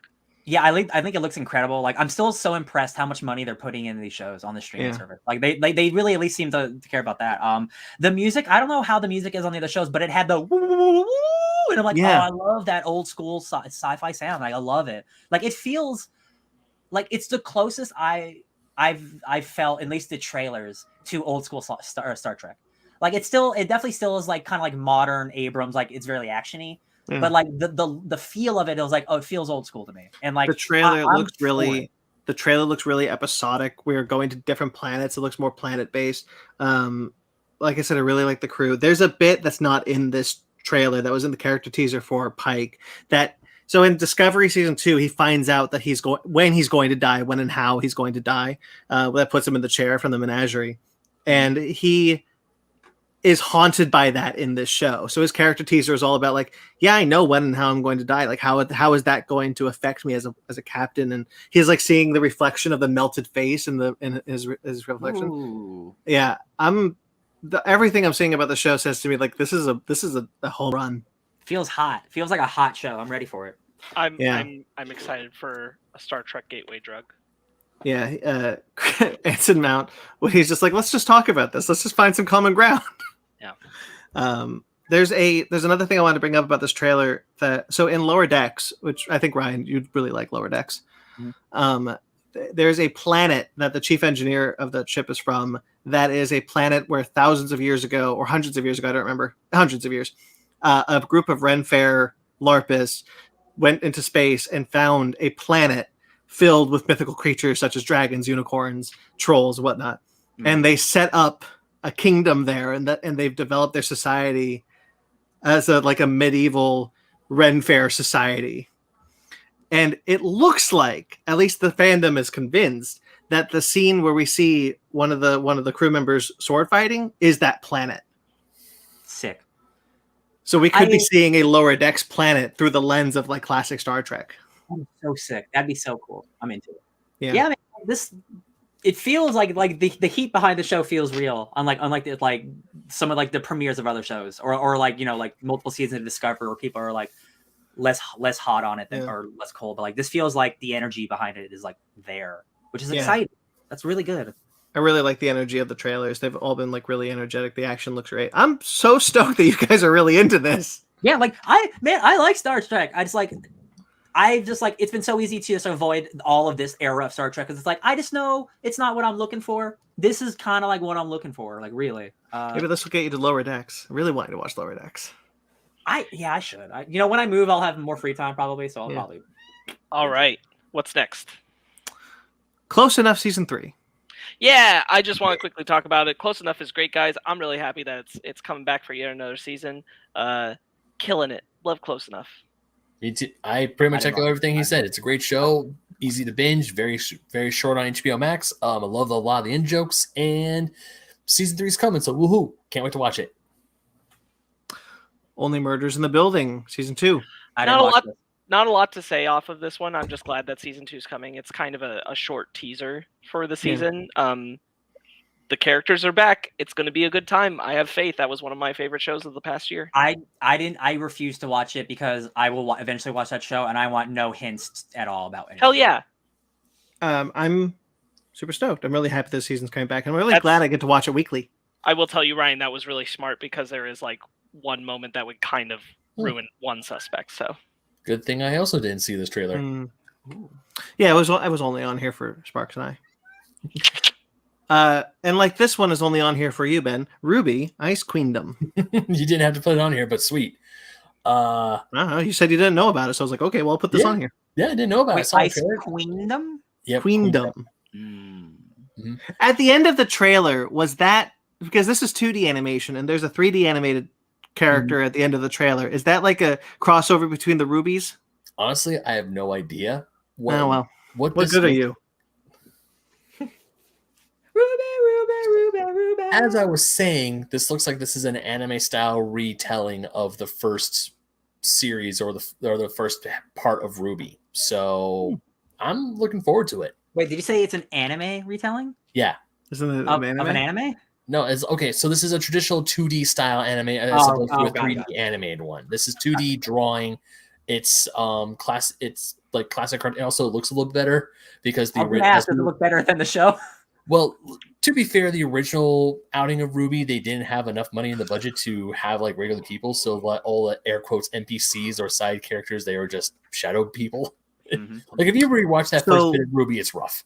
So could this be a Star Trek 09 where it's we're going back to the past, but it's actually different than what you think. It could be, because there is some dialogue in there that in the original show, like the scene where Ruby tells Weiss that she hates her, it's like she never said that in the first bit. So it could be they could be taking some liberties with the story here. So, okay. And also the fight scenes look really good in this one. So I'm looking forward to watch it. Nice. Oh, I watched Free Guy this week. I forgot to mention. It's very good. I like the movie a lot. Nice. Pacific Rim: The Black Season 2. I think this is just for me. I mean, I haven't watched season 1 still, but this I'm still thrown off by the character animations. But a lot of the rest of it looks really cool. I don't know what the hell's happening. I'm used to it at this point. Yeah, I mean, you watch lesser animations a lot. I don't mean that as a negative or a diss on you personally. You do. You watch cheaper animation shows than I do on a whole more often, and you have a lot of the same animations. You have a higher tolerance for a lot of like the lower budget DreamWorks animation style things than I do. I don't have as high a tolerance as you do for that animation. You do, and that's okay. I know it sounds like I know you think you're trying to diffuse the situation by not insulting me, but it does still sound like you're insulting me. I'm not insulting you. It is a It's okay. It's okay. It's okay. Let's not keep digging the hole. Let's not keep digging the hole. Whatever. I really like the first season. I really like that first movie, and I felt like this was a good addition. I really like what we're seeing in this teaser and this trailer for the kaiju sisters, like the witches that we see who are like controlling kaiju. I think that's a really cool thing. Some of the action is really cool. There's a bit where they throws the main character into his spot in the egg. That was cool. And we get more. We get more of the kid who can turn into a kaiju. Oh, it's Attack on Titan? I guess. I don't know the reference. Attack on Titan, the character turns into a giant monster. Oh, cool. So then, yes. Cool. Yeah, I really like the first season. I'm excited. This is the last season, though. So. Oh, 2 and done. Take that, Netflix. Just like every time. All right, Men. Yes. This movie looks weird as hell. Man, they released like posters of the man in the movie, and he was like, man, that guy's creepy. And then I watch our Flags Mean Death, and he's in there. Yeah. And I'm like, man, this guy is such a good character actor. And then I realized he's every single man in the movie, and I'm like, yeah, that took me a bit. I was like, fun. How much, like, this movie looks horrifying, right? But how much fun would that be as an actor to play every single man in the movie? Yeah, must have been so fun. Looks horrifying. He's Tanner in the Craig Bond films. That's right. Yes. Yeah, dude, he's a great character actor. I love Ex Machina and Annihilation, so I'm ready to love this. You should watch Devs. Can we please watch Devs? I know we don't have any time, but Devs is incredible. We'll get there. It's a show he made. I know. This looks super cool. Yeah, so a lady moves somewhere, like, because she's had trauma, and like every man she meets is the same man. I think there's a woman with his face too. Like I think he's every person in that town, but it's just overwhelmingly men. She went to the wrong place to decompress. Yeah. It's either gonna be like it's a horror movie, or he's like Mr. Sinister and they're all clones. Like it's got to be one or the other. It would still be a horror movie. It is still going to be scary. No, that's true. Yeah, you're right. Like the second the priest is talking to her, and you see like the scene where she sees her boyfriend fall off the balcony, and it's like, but if you apologize to him, it's like, hold up, what? Yeah, it's the gaslighting happening. Oh, yeah. Great trailer cutting. I talked about it when we talked about the teaser for this. That I love when a trailer is like really creative with its editing and especially with sound, and they use the woman's voice in the tunnel. And now they took that like another level and created like a music thing out of it. And I'm like, man, always love it. Trailer editing can be so cool. Oh yeah. It's A24, right? Yes, it's A24. Their trailer guy needs to get a raise. Yeah, agreed. Their marketing is usually on point. Mm-hmm. Duel. Yeah. This is weird. Like Karen Gillan's gonna kill herself, so she's gonna be in a duel instead. Well, she's sick, and so if you're dying, you can clone yourself, and then if you're not dying, you've got to kill the clone at a match to the death. She finds out you're actually not dying, and so it's like, well, now you got to kill your clone in Mortal Kombat. Yeah. Yeah. Pretty cool idea. what's that one movie with Ewan McGregor and Scarlett Johansson, The Island? The Island. Michael B. Yeah, where they're cloned so they can harvest their organs because their actual people are like sick with something or whatever. One of his better movies, yeah. Yeah.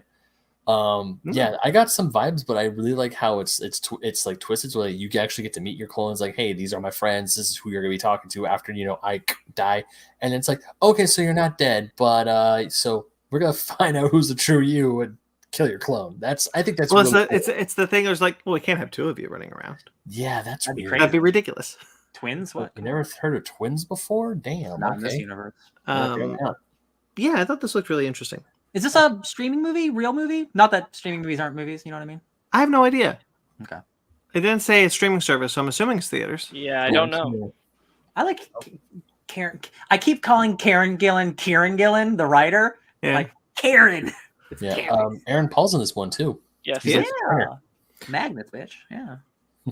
Choose or Die. I don't think I watched this one. Oopsies. This is the video game one. This is controlling. Netflix, like the video game controls reality. Oh, that sounds okay. Did it look cool? It looks cool.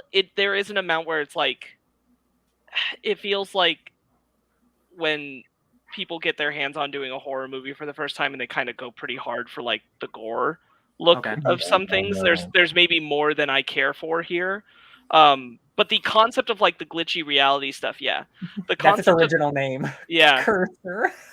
This is the game that's the name of the game. That's the name of the game in the movie. Oh, it's got England in it. All right. I think that the concept and like the visualization of the game affecting reality looks really cool, and there's a lot of good horror element to, I think, explore with it that I think is really neat, and I'm into that. But that gore level that we're kind of getting a peek at the end of the trailer, I'm like, that's maybe like a little much. Probably going to be a detractor for me. Not necessarily a I won't watch it situation. Have you guys seen the movie starring Frankie Muniz called Stay Alive that came out in 2006? If you die in the game, you die in real life. It's wait, yes. It's in the trailer. Like it's not a good movie, but like it's like a ghost video game designer creates a game. And if you play it, you die in the game. Yes, I remember this movie. Yeah, it's one of those bad ones. I saw this movie in theaters. That's the movie. That's when we started playing Dead by Daylight. I was like, this reminds me of something, but I don't know what it was. It was that. There you go. So it's I hope for these premises because they're silly enough, and I hope it's good. Sounds cool. All right, Top Gun Maverick. I don't like the military. I don't give a shit about like jets in real life, but there's just something about a jet on a movie screen that looks really cool. I really want to see this movie, you guys. Yeah, this movie. I like Tom Cruise a lot. I think he's a really, really great movie star. Him doing real jet shit, like him being a madman trying to kill himself, doing real jet work, is selling the movie for me. I don't know if it's going to be any good. I think these trailers are really stylish. Mm-hmm. Yeah. So all three of you know, Top Gun has a very special place in my heart. Mm-hmm. And once I saw this trailer, I was very excited because we get some more friction between Maverick and Rooster, who is Goose's son. Goose Jr. Yep, Goose Jr. So I'm really looking forward to that. Was that the picture frame? Was that what's his name? Val Kilmer. Yeah. Yeah. I was going to say Batman. Yeah, we see. He's an admiral, so. I'm just glad that the characters that we knew from the original movie, you see how some of them have progressed. Like now, Iceman's an admiral, Maverick is still being Maverick, and I'm excited to see this movie. I'm really, I'm excited. I haven't seen the first one in a very long time, but I'm very excited for this. So I'm going to rewatch it. I need to rewatch the first one because Fanny has constantly told me that she's never seen it, and I need to show it to her. I know you haven't seen it, Sparks. Does this get you at all interested in watching that first one? Because it is a good movie. I think it's pretty good. Moderately, more than anything, it's because the director's name is escaping me, but like because of his work on Mission Impossible with Tom Cruise, I know he's a good filmmaker. So like, so a lot of the shots, I'm like, well, this will be a very well-made movie. I understand that, and like jets are cool. You're correct on a movie screen, but I have no investment in any of the people on the screen outside of I think Tom Cruise is a good movie star. So I'm like. Mm-hmm. But I mean, like you're interested. Like this would. Make I'm interested. I'm interested. Like I'd like to watch the first one to see how much I really care about the characters in the world. But like it's just not like high hype. It's like it seems like a good time. Yeah. Okay, so real quick, the director of this, I had to double check, is Macquarie is he's one of the scriptwriters for it. Okay. The director of this did Oblivion and Tron Legacy. Oh yeah, the that guy. Okay, sure. Yeah. I like those movies. Sure. I do too. So I'm still. It's got a good team, and I like Tom Cruise. So yeah, I like a good like. Again, like I like the type of movie Top Gun is, where it's like a bunch of people living together, like they get into fights, but like they're still best buds and they're out for each other, and like those movies are fun, and like we don't get a lot of those really anymore. Like those type of movies, like 80s like style, like again mostly military movies, but like I'm ready for one of these. And Tom Cruise is at like the peak of him being like, I'm gonna kill myself for you guys, I swear to God. And I'm like, I want to see it, Tom. They pushed Mission Impossible 9 back because that's the one where he's gonna kill himself. He's told them, he's like, I'm going to do it on this movie, so we got to do the space movie first. I'm so bummed that those movies got pushed, but that makes me so excited that we're still getting them. I'm excited for the next one. Anyway, Samurai Rabbit: The Usagi Chronicles. It's the first trailer for this one. It looks like a fun, charming kids thing. I was hoping it would look better. It's for like Netflix for kids or something. Yeah, I saw that after. I know one of the writers on it. I always thought it was strange to do this instead of just doing a Usagi adaptation. So I was kind of hoping like this would be more of an into the Usagi mythos for me. I guess is my disappointment. Like, well, this doesn't really look like my kind of thing. It gave me like Kung Fu Panda vibes. I can see like not but worse, like DreamWorksy, like a bunch of people, like that's probably a bad comparison, but like I don't think this is gonna be for me. There's nothing in the like dialogue that's grabbing me, and I think the animation is sloppy. Yeah, it's kind of a bummer because like I don't know much about it, but like I don't feel like this is a good representation of it. Mm-hmm. Yeah, it definitely feels like, I don't know, maybe just not for me. There's one particular shot of the bear like being a spirit over his shoulder where I'm like, this looks like every like Norm of the North style bad animation film I've ever seen a trailer for, where it's Norm of the North. Yeah, it's where it's just like, wow, why did people put money on this? That's that polar bear one, right? Yeah. Yep. Okay, what was the Arctic Dogs? That was the one. Doesn't matter. Yep, that's also bad. I ran through a couple of them and I landed on Norm of the North because I saw that trailer more times than I wish I had just by going to movies at the theaters. Bad animation. Yeah. And then finally the Sea Beast. Better animation. Much better animation. Yeah. Yeah, I like pretty it. Cool. I like it. I like the look of it. Yeah, I like how it's also in like a mythical style world where it's like there's this giant, really cool looking port, and it's not set in like it's like the 1800s or 1700s or whatever. And I thought it was funny. Like it's like I can feel these beasts from a mile away. It's right behind them. And it's like, okay, I might be off my game a bit. I like pirates. Yeah, so that's like, all. No, just like I like pirates and I like mythical beasts. So I'm like, like I'm not gonna promise that I'll watch this just because like I generally just like these are the first things that I gravitate towards, you know, like Netflix animated things or something like that. But like it's got pirates, and that is one barrier that makes me closer. I think the sea beasts are very well designed. Yes. There's that one shot near the end where you get like the depth of the ocean. I'm like, man, if there's a lot of that kind of vibe in it, I'm really into it. You don't get a lot of sea monster stuff anymore, so I'm happy to trudge into these waters, pun intended. But like I think that's not overly explored in animation or live action, so I think it could be a lot of fun. Yeah, just wait to Avatar, baby. Good point. Aquaman got pushed, so we have to do. Well, Avatar. I mean, but honestly, like I know you're joking, but like just sincerely engaging with that. Even if that's true, again, with both of those, still not like an overdone area of filmmaking. Like I think there's a lot to explore here that could be fun. I believe it was you that said you like the look of this, and I really like the design aesthetic of this film. All the designs are really cool. That ship is one of the coolest ship designs I've seen. I was gonna. This doesn't have a nothing budget. That's clear. Mm-hmm. It is lower than like your Disney or your Pixar for sure. But like I always appreciate if you have a lower budget that you look unique, and this looks unique. And I'm all about that. Like you want to go for something like if you can't quite make the money to make it look great, make it look different. and this looks different, and I like it. Yeah. That's it. That's it. Whoop whoop. Should we get into our main topic? It's time.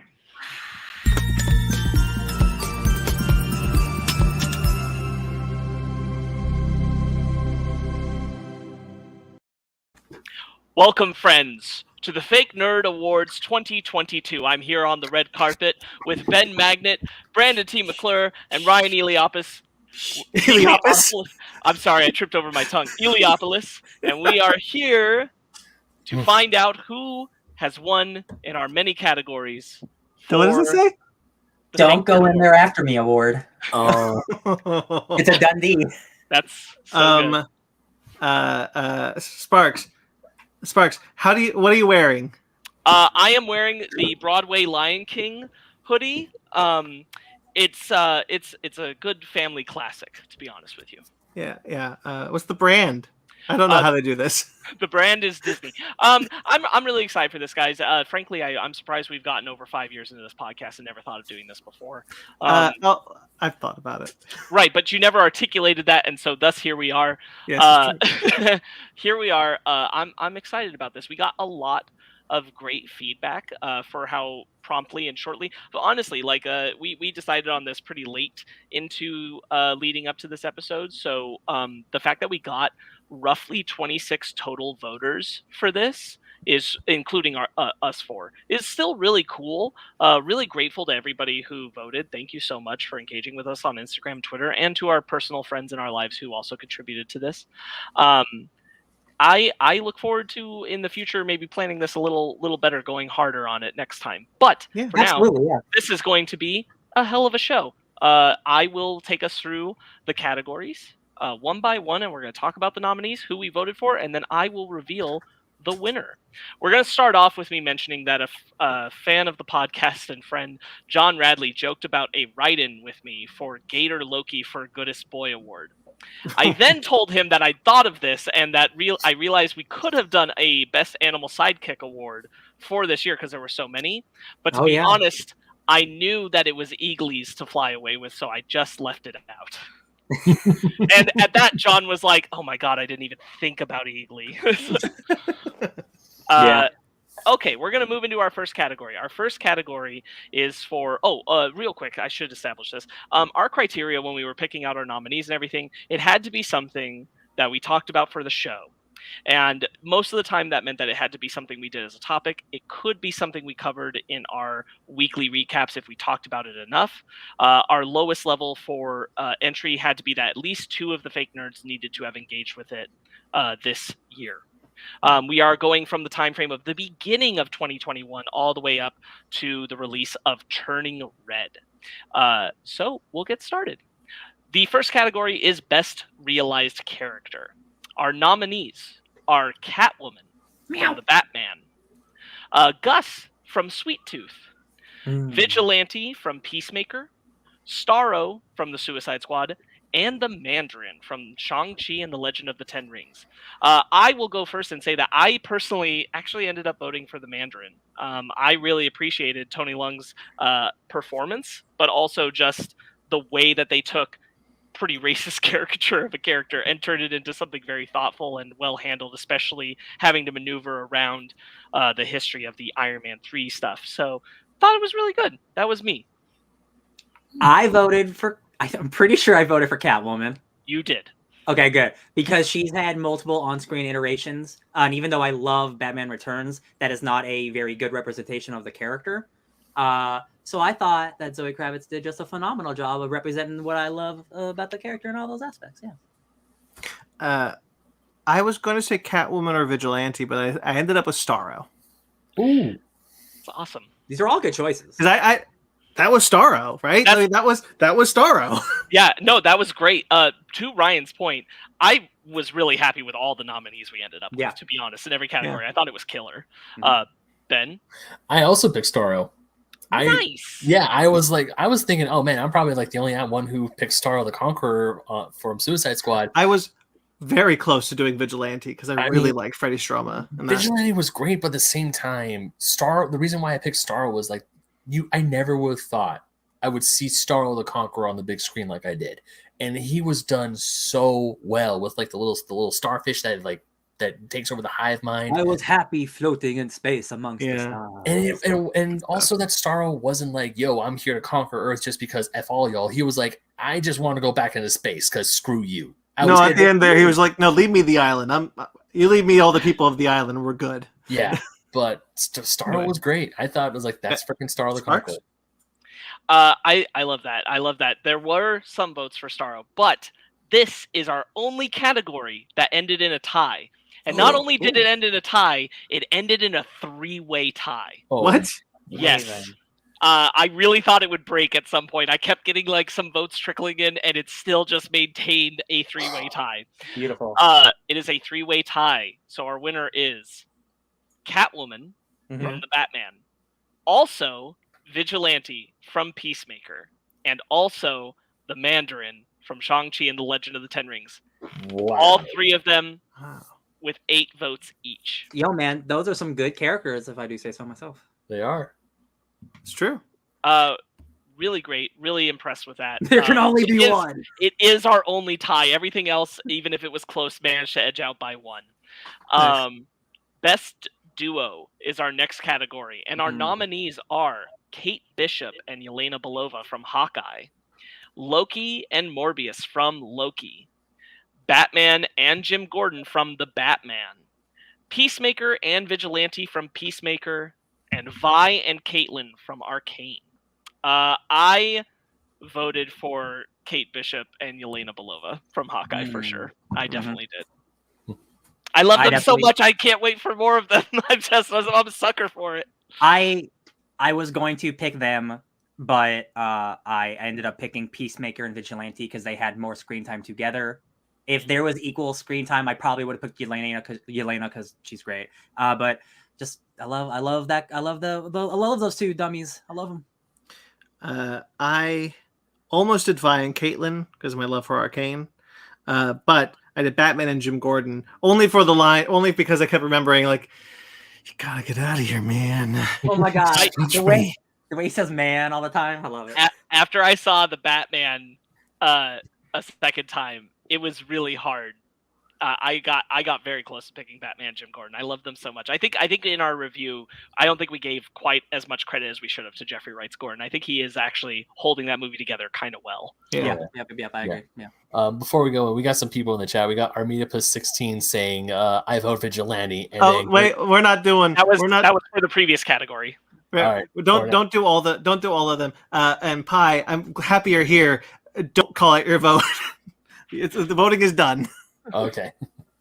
All right. So I'm the outlier. I picked Morbius and Loki. Mobius and Loki. Dr. Michael Morbius.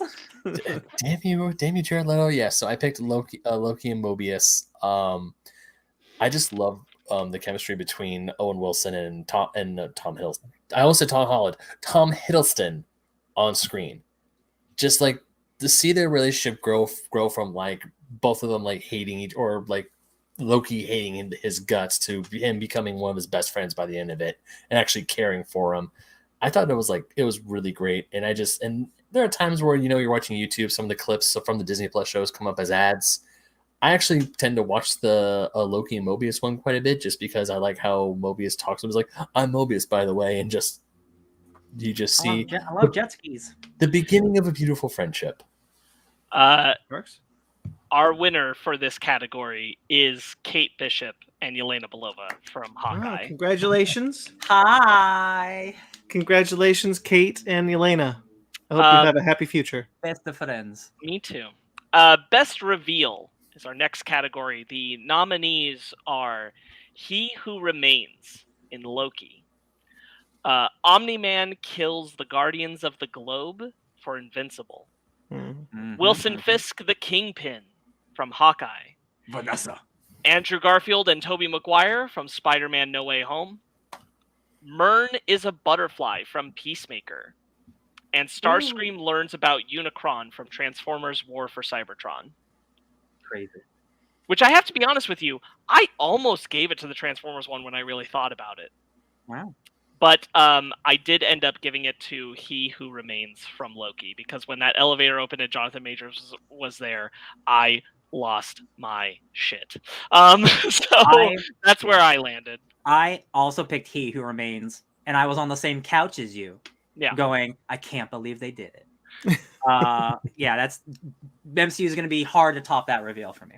I think part of what instigated me like really wanted to go for that is because it wasn't just like an end of the episode kind of thing. It was like you got him in the elevator and then he was there for the whole rest of the time. So important. The effect was massive. And the future, yeah. I picked Starscream learns about Unicron. I wanted to give that moment some love. Because I think that is an incredible show-changing reveal. That was just like we talked about on the War for Cybertron a special we did for Animation Station. But like when he sees Unicron and he realizes that he is worthless, that he has no purpose in life, and he was like, in order for us to beat Unicron, we need to befriend the Autobots. This thing is coming. And then like Megatron, there's one big difference between you and me, Megatron. I can fly, and pushes off. Oh, baby. So good. It's a pretty incredible moment. I was very tempted up to you nominating that. I was honestly pretty confident I was going to give it to Myrn as a butterfly. Yeah. Because that was such that is a good ending of an episode. Yeah. Maybe the basic answer, but I don't care. Andrew Garfield and Tobey Maguire. I don't care. That moment had me jumping for joy. Well, not physically, but we knew it was coming, and the way the film did it was such a good. It wasn't ham-fisted. It was such a good reveal, and it wasn't like immediate. You see Andrew Garfield, then immediately Tobey Maguire. You see Andrew Garfield. He has a few minutes of solo screen time. Then Tobey Maguire comes in. He just like walks in like, "Hi, I'm a guy." Yeah, and then you see the connection of like the two Peters, and it's like, "Oh, you're Peter Parker. I'm also Peter Parker." It was so good. So I had to give it to Tobey and Andrew. And the winner, Sparks? The winner is Andrew Garfield and Tobey Maguire for Spider-Man No Way Home. And it was not close. That's a popular vote. I get it. Yeah. It's also a great moment as well. So, can't get mad at it. All the nominees are pretty great. Best live action scene. The nominees are Barry enters the Speed Force. Zack Snyder. The number one fan moment at the Oscars. The Batman car chase from the Batman. This guy's crazy. The bus scene from Shang-Chi and the Legend of the Ten Rings. Godzilla vs. Kong in Hong Kong from Godzilla vs. Kong. Mm-hmm. And the Spider-Man fighting the villains at the Statue of Liberty from Spider-Man No Way Home. My vote actually ended up going to Godzilla vs. Kong in Hong Kong. I really dig that action scene. I revisited just that action scene to see if I really felt that way about it. I actually ended up revisiting all of these in just their moments, even because I saw the Batman again. And I had to give it to Godzilla vs. Kong. I was like, man, that is some incredible fight stuff with kaiju, I gotta say. This is one of the hardest categories for me. Except for the bus scene by Shang-Chi. I like that scene, but like all of these other scenes, I think they're all great. Like I think the Speed Force scene in Justice League is incredible. Like I truly love that moment. It is one of my favorite moments in a superhero movie. The Godzilla Kong fight is incredible. You could see all the action. Like I have a lot of problems with that movie, but boy howdy, they know how to shoot that movie. I picked Spider-Man fight because seeing them show up is one thing. Having them fight together and like swing off of each other and like villains, like dealing with each other's villains and stuff, like that is true comic book pop fun. So I picked Spider-Man. Yeah. I was very close to picking the Batman car chase. I love that chase sequence, but ultimately I went for Godzilla vs. Kong in Hong Kong. Yeah. The choreography of that sequence is really good. The ridiculousness of it, the way it's shot. When the guy comes when the guys come out of the sinkhole or whatever, and they like do the ride around Godzilla and Kong, the axe, bro. I don't even know it's the same scene, but when Godzilla does the roar down to summon Kong up, that's just before, that's still one of the sickest things I've ever seen in a movie. Like, come at me. I really like that. I like that movie. I like that moment a lot. That moment makes the movie, so I had to go there. Yeah. Ben? Good means. I was this close to put Spider-Man, but the more I thought about it, the more I was like, what just made me just like, that was so good. It was so well done. Godzilla versus Kong. Yes. Yeah. Goddamn. Good Just answer. goddamn. I mean, it was to me it was a short sequence, but to me that bit was everything I remember as a little kid. I got the old Universal movie that they made. I know it was made in the 60s, so they could never be that good. But to me, that was what I wanted as a child, and it was amazing. Real quickly, that movie has Godzilla charge an axe with that Kong is holding. That's brilliant. It does. It Anyway. really does. You also get the reference to the eat your vegetables meme, but at the same time, We need like, another one of those. to me, I mean, yeah, Godzilla's just blasting into Hong Kong to summon Kong is like, come at me, bro. And when he finally gets Kong down and just roars in his face, it's like, you stay down. I was like, this is so freaking rad. I like the movie a lot. I- Okay, the winner? I love so much that you guys had that passion for it. That passion was not shared. The winner is, I honestly was surprised it was this of all things. It was the bus scene from Interesting. and the Legend of the Ten Rings, and it was not close. Wow. It is a good scene. Overwhelmingly but, like, large vote. Wow. Okay. That's a good. That's I like that scene quite a bit. Like, You know what? compared to these, yeah. You know what's cool is it means that like the physical stunt action stuck in people's minds more than all the rest of it, Yeah. That's good. and that's Yeah. really cool. Yeah. We will move on now to the next category, which is Best Cliffhanger Moment. The nominees are Kang's statue from Loki. John Walker decapitates a flag smasher from Falcon and the Winter Soldier. It was Agatha all along, WandaVision. Arrival of the Chroma Conclave, Legend of Vox Machina. And the Arcane finale from Arcane. And I have to be honest, this was one of the ones where I knew at the moment that we picked out the nominees.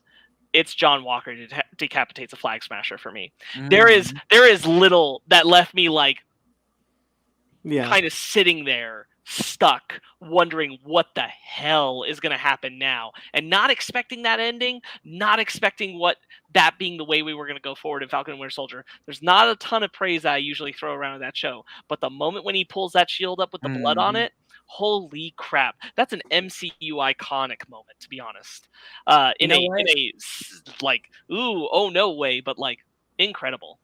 That is a good point, and I didn't give it enough credit because I was thinking of the entire show and what happens afterwards as being less impressive than the scene itself. I did pick Kang's statue because much like the finale of that show, it's like, holy shit, like he just won whatever like evil Kang just won. What does this mean for the future? And I'm like, that's the end of the show. And I'm like, oh shit, that's like the future is exciting. So I picked that, but like yours, you give me a run for my money of wanting to pick that though. That is, I forgot how like impactful that was. It's interesting that so far all of these have been the TV shows from the MC from last year. I picked It Was Agatha All Along. That's a good one too. Yeah. Because that was something that we really like we're talking about, like it's got to be Agatha. She's got to be Agatha. This is, and up until that point, like having the reveal, at least so we thought, was that yeah, we were right. It was Agatha. She's responsible for all of this. Whether or not what they did with it after, that's debatable. But like that moment, like got me super hyped for WandaVision. More hyped than I was ever for WandaVision. Yeah. And I killed the dog too. Before we go to Ben's vote, you bring up a good point that I kind of wanted to acknowledge. What I really appreciate about us getting to do these fake nerd awards and why we'll want to continue it going forward is it gives us a moment to like put some spotlights on things we talked about in the year that didn't go to our top 10 because our top 10 was much more vast than what we consumed related to the podcast. And because of that, we're actually acknowledging some of the positives of the MCU Disney Plus shows, which were totally snubbed by all of our top 10s. True. Because like overall, I don't think these shows are top 10 worthy maybe, but there are certainly top 10 worthy moments for sure. Yeah. If I were to do another Moments series, Ben. I mean, when I nominated it and you accepted it and we agreed upon it, because my nomination was for Chroma Conclave at the end of Vox Machina, because that's when the dragons show up. And if you listen to the podcast, you know what happens. And it's like, oh my God, dragons are here. This is so great. but that's not. But the more I thought about it, that's not what I voted for. As a great moment as it is, the one thing that truly just blew my mind was Agatha all along, and that's what I voted for. Because the whole time when we were watching the show, we were like, something's wrong with her. And if I might be misremembering, but I do remember the Halloween episode where she's talking to Vision and she's like, "You're dead, dead, dead," and she's constantly going like, "Okay, so it's not her; she's part of the play." Mm-hmm. And then when you see the dungeon and her like, and the song goes in, how we were humming that song for weeks. I'm singing it right now on iTunes. Yeah. Made a lot of money. So for me, yeah, we were all hyped. We were all like, I cannot wait to see the next episode of WandaVision. Well, Sparks, all along. Which one? The winner is It Was Agatha All Along. Wow. Yeah. I really love Pie's comment. Pie's latest comment said, but guessing Arcane one. Pie, only 2 people in the world saw Arcane, and you're looking at 2 of them. That's not true. Arcane's much more popular. No, I know, but like the joke was in our circle. Unfortunately, Sparks and I, we are the only 2 who watched it. I do. Yeah. Okay. One of you guys go. No, I was gonna say that I do appreciate Pie not talking about Chroma Conclave too. So I'm like, oh yeah, someone else saw it. Yeah. Okay. The Arcane finale was really good. It almost got it for me. It definitely was tough. Yeah. Our next category is best line. Our nominees are "You Dad, I'd Still Have You" from Invincible. What is grief if not love persevering from WandaVision? If you aim at nothing, you hit nothing. Shang-Chi and the Legend of the Ten Rings. Peacemaker, what a joke. The Suicide Squad. Eddie, I apologize that I can't bend the heart. Emotional pain. It hits much deeper. It lasts much longer. Venom, Let There Be Carnage. Oh, I was not expecting that.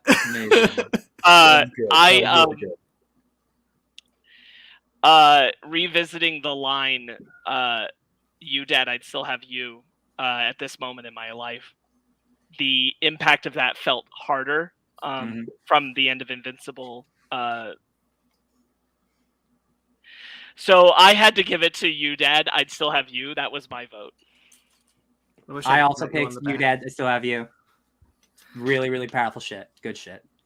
I picked Peacemaker. What a joke. It is a line that spawned an incredible series. I had to go for it. It's a good line. Yeah. I picked "What Is Grief But Love Persevering" from WandaVision because that moment was such a. It was. I mean, yes, it was not to take away from the other moments, but it was also a very powerful moment and a good look into Wanda's character of how she was super close to Pietro and when the line was said in her life. So to me, that line is when I think about that line, I also think about Mewtwo's line from Pokemon movies. Like, man, this is some influential shit spoken by fictional characters that a lot of people just brush off. And it's like, yo, Mewtwo and Vision are two scholars. I pray to the gods of Mewtwo and Vision. Yes, the winner is, by a lot, "What Is Grief If Not Love Persevering." It's a hot line. Vision. It's a good line. Yeah. All these lines are good. They're all good. We'll go on to the next category. Yeah. Best animated action scene. Omni-Man versus Mark, Invincible. The final battle, Mitchells versus the Machines. The car chase, Lupin III, The First. The Watcher versus Ultron, What If? And Echo versus Jinx, Arcane. I knew going into this one, this probably wasn't going to get it, but I firmly believe it should. I voted for Echo versus Jinx from Arcane. That is an incredible animated show. That is bar none my favorite part of that show because of the animation of it. It is incredible, and it's tied with a great needle drop. I just like, favorite moment of the show, to be honest. Echo versus Jinx, I think about it all the time. That was me. Right. I picked Omni-Man versus Mark because it's not just a great fight. It also includes like a great line that we talked about. But it shows that like we can have adult animation that is truly like brutal. Like, put your face in front of a train and kill like hundreds of people, brutal. And this is his dad doing it to his son, and I'm like, wow, man, we've really made it to like the point where we can just like make this shit, and it's like emotional and it's like physically like demanding, and like it's so much shit's happening. So like I picked that because it's a big fight inside and out. Yeah, Really wanted to give it to the Mitchells versus the Machines because I really like that fight, but it went to Echo versus Jinx for me. Yeah, Because that fight scene, I hope that wins. So good. Oh, I love that show. I know I haven't seen Arcane. I probably would change my mind when the second I do, but my vote went to the Ultron versus Watcher. It's a good fight. That was such a cool fight. That was such a cool fight, and just to see Ultron like he was just wrecking other people's shit. And just there's a bit where he punches, where like someone's punching someone, and like universes are changing around him. It's awesome. Exactly. I'm like, man, this like visually, it was a treat for the eyes, and just going through different multiverses. I was like, man, this is great. So I had to give it to Ultron versus the Watcher. And the winner is? That is a solid scene. And I do not think our pool of voters, enough of them saw Arcane, because that is not our winner. But apparently, quite a large pool of them have seen the winner, which is the final battle, Mitchells versus the Machines. Hey, I'm not sad about that. There you go. Pretty cool. Pretty impressive. Got that Rihanna song in it. Yeah. I like that. I like that movie a whole lot. Our next category is Best Needle Drop. The nominees are Sweet, Sweet Fantasy, Free Guy. Go Ask Alice, The Matrix Resurrections. Do You Want to Taste It, Peacemaker. I Ain't Got No Body, The Suicide Squad. For those who might not remember, this is Harley's breakout scene. Nothing Else Matters, Jungle Cruise. I can't believe you put this on here. I mean, it was too shocking of a moment. Like I was like, this will not win, but it has to be acknowledged. I remember being in the theaters. I will nominate. I remember being in the theaters when it was happening, so I'm like, I get it. It's funny. Wasn't I sitting next to you, Ryan, when that needle drop happened? Oh yeah, we talked to each other. And everybody's like, what's happening right now? Good? And our last nominee for this category is Something in the Way, The Batman. I gave it to Do You Want to Taste It, Peacemaker, because not only is it an incredible intro song and a great jam, and it revived a career, and it's awesome to watch, and I never skip that intro, but they also play by anime rules, and it's also in the final action scene of the finale, and that puts it over for me, baby. Yes. If I also picked Do You Want to Taste It, if it wasn't in the final action scene, anime, as you said, then it probably wouldn't have won. But like they turned it straight up to the anime final boss action moment. I'm like, oh yeah, I want to taste it. And then it was a great action scene. Lots of machete fights, good stuff. Only because I knew it wasn't going to win. I picked Nothing Else Matters from Jungle Cruise. That's not how these work.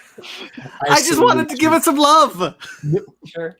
I really like that moment. I think it's really, really weird and dumb. Yeah. But I really love how hard they're just like, yeah, you know, The Rock is Spanish and Metallic is playing, and like we're gonna have a good time. Of all of these, the one that got the closest to touching Peacemaker, because I love that montage so much, was Matrix Resurrections. Yeah. The Go Ask Alice moment is so good. There's a lot that I almost did, but I was just like, I'm just gonna give it some love. I'm just gonna give Jungle Cruise some love. The one Jungle Cruise love that we'll have on this podcast. Yeah. So you guys, two of you guys already mentioned this, but I also picked Do You Want to Taste It because I am also a sucker for when, because of anime, like there's a part during Gundam Build Fighters where the main theme song plays during the final fight scene, and I was hyped when I was watching that anime. And then when you hear the do you really want to taste it, when they go to fight, I was like, oh hell yeah, this is great. Yeah. So yeah, I voted for Do You Want to Taste It. And also I've been listening to that song quite a bit, and it's a great song. And the winner is? The winner is Do You Want to Taste It, Peacemaker. It was not close. Thank God. Oh darn it. Sorry, Metallica, not this year. Oh dag nabbit. All right. Yeah, real unsurprised, but very pleased. Was Brandon the only vote for Jungle Cruise? No, one other person voted for it. Okay. Oh, yay. We'll move on to the next category, which is Best Cameo. The nominees are Isaiah Bradley, Falcon and the Winter Soldier, Thanos, what if T'Challa became a Star-Lord? Matt Murdock, Spider-Man No Way Home. Old Loki, and the Justice League, Peacemaker. I gave it some real thought, and I really, really like Carl Lumbly's performance in Falcon and the Winter Soldier, and his presence in the show I think is pivotal to what is great about it. So I gave it to Isaiah Bradley, Falcon and the Winter Soldier. Nice. Yes. I gave it to the Justice League Peacemaker. I realize how much I love Peacemaker because it's everything it's been nominated for. Like, I chose it, but the reason I picked it because all of these other characters are appearing. This can sound weird. Are appearing in the shows as they are as their characters. You know, like Daredevil showing up as Daredevil, right? The Justice League is showing up not as the PG-13 movie that everyone knows. It's showing up in a rated R Peacemaker show where they can swear and get made fun of and be characters that they haven't been able to really be, even if it's for a little bit. But, you know, seeing those characters swear and like be jovial with each other is something we've never seen. And it's happened because of Peacemaker. So I picked that scene because it's like the closest I've ever felt to the Justice League being a team. To your point, and what was close for me, Thanos is appearing as a good dad in the T'Challa episode, which is not how he usually is. That's true. I get you on Justice League and Peacemaker. It is a pretty incredible cameo. Yeah. Oh, you know what? I'm stupid. I was mixing up episodes. For some reason, no, that is T'Challa was a good. Thanos was a good dad. That is a very good point. Yes. I picked animated, so I just didn't think about it. I picked old Loki from Loki. Richard Grant is incredible in that role. I love everything where he's just so sick of Loki. He's just so sick of it. And I'm just like, and his kind of like, you know, that's all we do. We just betray each other. And what's the purpose? What's the point? And his like, when it goes to like the heartfeltness of how he missed his brother, all the way to just glorious purpose. I go back to Richard Grant as old Loki all the time. I for sure love that role. It's very good. I feel bad because I brought him up in these conversations. I didn't vote for him. Him being Richard Grant as old Loki. Instead, I voted for Matt Murdock. I don't know if that's the basic. Pretty good. Okay, the reason why I voted for Matt Murdock over old Loki because I loved old Loki and Richard Grant in that episode. But the thing is, Matt Murdock was just, to me, was validation because it confirms that he's in the MCU. They're not dancing around it anymore. It's like here you are, shut up, he's there, along with Wilson Fisk in Hawkeye. Yeah. So it was a good 2 weeks. Yeah, so seeing Murdock's cane and him catching it and going, I'm a really good lawyer, just being that, you know, that little sassy Matt Murdock, I was like, hell's yes. That's what I wanted to see, and to me, that's the best one. Sparks, and the winner is? The winner is, by a lot, Matt Murdock, Spider-Man No Way Home, which I have to say I'm really happy to see that many votes go to it because I'm like, there are that many people that are really happy for Daredevil to be canon. Yes, that's awesome. that is the point there, that people care about Daredevil, which is good. Yeah. Really great. Our next category is Best Costume Design, and I'm going to stop for a moment before I announce the nominees and say that Ryan did write into me Dune, which would have been for Jacqueline West and Bob Morgan, but we did not nominate Dune as much as Ryan felt that we should have. Instead, we have Michael Crow for Falcon and the Winter Soldier, Sammy Sheldon for The Eternals, Jacqueline Duran for The Batman, Cappy Ireland for Mortal Kombat, and Judianna Makovsky for The Suicide Squad. I voted for The Batman. I really liked the Batman costume, the design of it. I was all the more impressed with it when I was really looking at it a lot in the second showing. So I went with the Batman. Nice. Right. I voted for Dune because I can't believe this isn't on the list. You guys are effing ridiculous. But I actually chose Mortal Kombat. I don't even think it's maybe the best one on this list, but I think some of those designs are real sick and nobody cares about Mortal Kombat. So that's that one for me. Is like, yo, man, those Sub-Zero and Scorpion designs are hella good. Yeah, They are. It almost went to Mortal Kombat for me as well, because of Scorpion and Sub-Zero. But I really like Captain America's suit, how they transferred that from the comics. It looks perfect. Oh, yeah. Sam Wilson comes through that window. It's gorgeous, and that clinched the win for me. So I picked Falcon and Winter Soldier. Movie so bad. I want that next movie so bad. Me too. I also almost put down Mortal Kombat, but then I thought about it, and I liked to me the costumes and how many costumes there were in Suicide Squad. I picked Suicide Squad. There's some. Don't get me wrong, Mortal Kombat has great designs, but there was a lot of really good practical concepts in Suicide Squad, and I'm like, it has to go to Suicide Squad for me. Sparks, winner. The winner is Jacqueline Duran, the Batman. Ooh, Nice. Good. All right. That's a very good costume. Yeah. It is. Great really costume good. design. Awesome. Wah, Really wah, happy for them. wah. Our next category is Best Supporting Actor. The nominees are Willem Dafoe, Spider-Man No Way Home; Sir Ben Kingsley, Shang-Chi and the Legend of the Ten Rings; Freddie Stroma, Peacemaker; Andrew Garfield, Spider-Man No Way Home; and Colin Farrell, the Batman. Mm-hmm. I voted for Andrew Garfield. I think he's exceptional most of the time, but especially there, I feel so much raw emotion from him in that film, and I always love that. So I definitely went with Andrew Garfield pretty quickly. Mm-hmm. I, in a similar vein, but oppositely, I picked Willem Dafoe because, like an Andrew Garfield, that is someone who puts his whole butt into a performance. And boy, howdy, that dude is just chewing that scenery. Oh my God, he's having so much fun. He's getting punched to death and he's laughing about it. Like, man, that dude is having so much fun. It just like makes me think of like, there's no way it would make sense, but like I just want him to be the Green Goblin. Like I just want him to continue somehow make it work. He's the Green Goblin that I want after seeing this movie again. Like I love No Way Home. No Way Home? That's what it's called? Mhm. Far From Home? I love No Way Home so much. And it's mostly from Willem Dafoe. Because that dude just brings it. Right. I picked Andrew Garfield because if he can't win an Oscar, he can win a fakie. There you go. Fakey.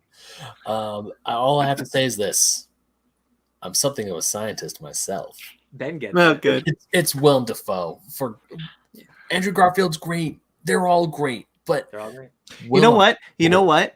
I want to add something because you talked about how like Matt Murdock felt like validation. Andrew Garfield felt like validation for me. Like, yes, he was a great Spider-Man. He was a great Spider-Man. I agree. Because I always, I didn't care for the back half of Amazing Spider-Man 2, but I always thought he was an incredible Spider-Man that I wish got so much more. Mm-hmm. Mm-hmm. I would have to echo that sense of validation, which is why I went that way. And the winner is beating Willem Dafoe by a single vote, Andrew Garfield, Spider-Man. Wow. I ain't mad about it. Congratulations, Andrew Garfield.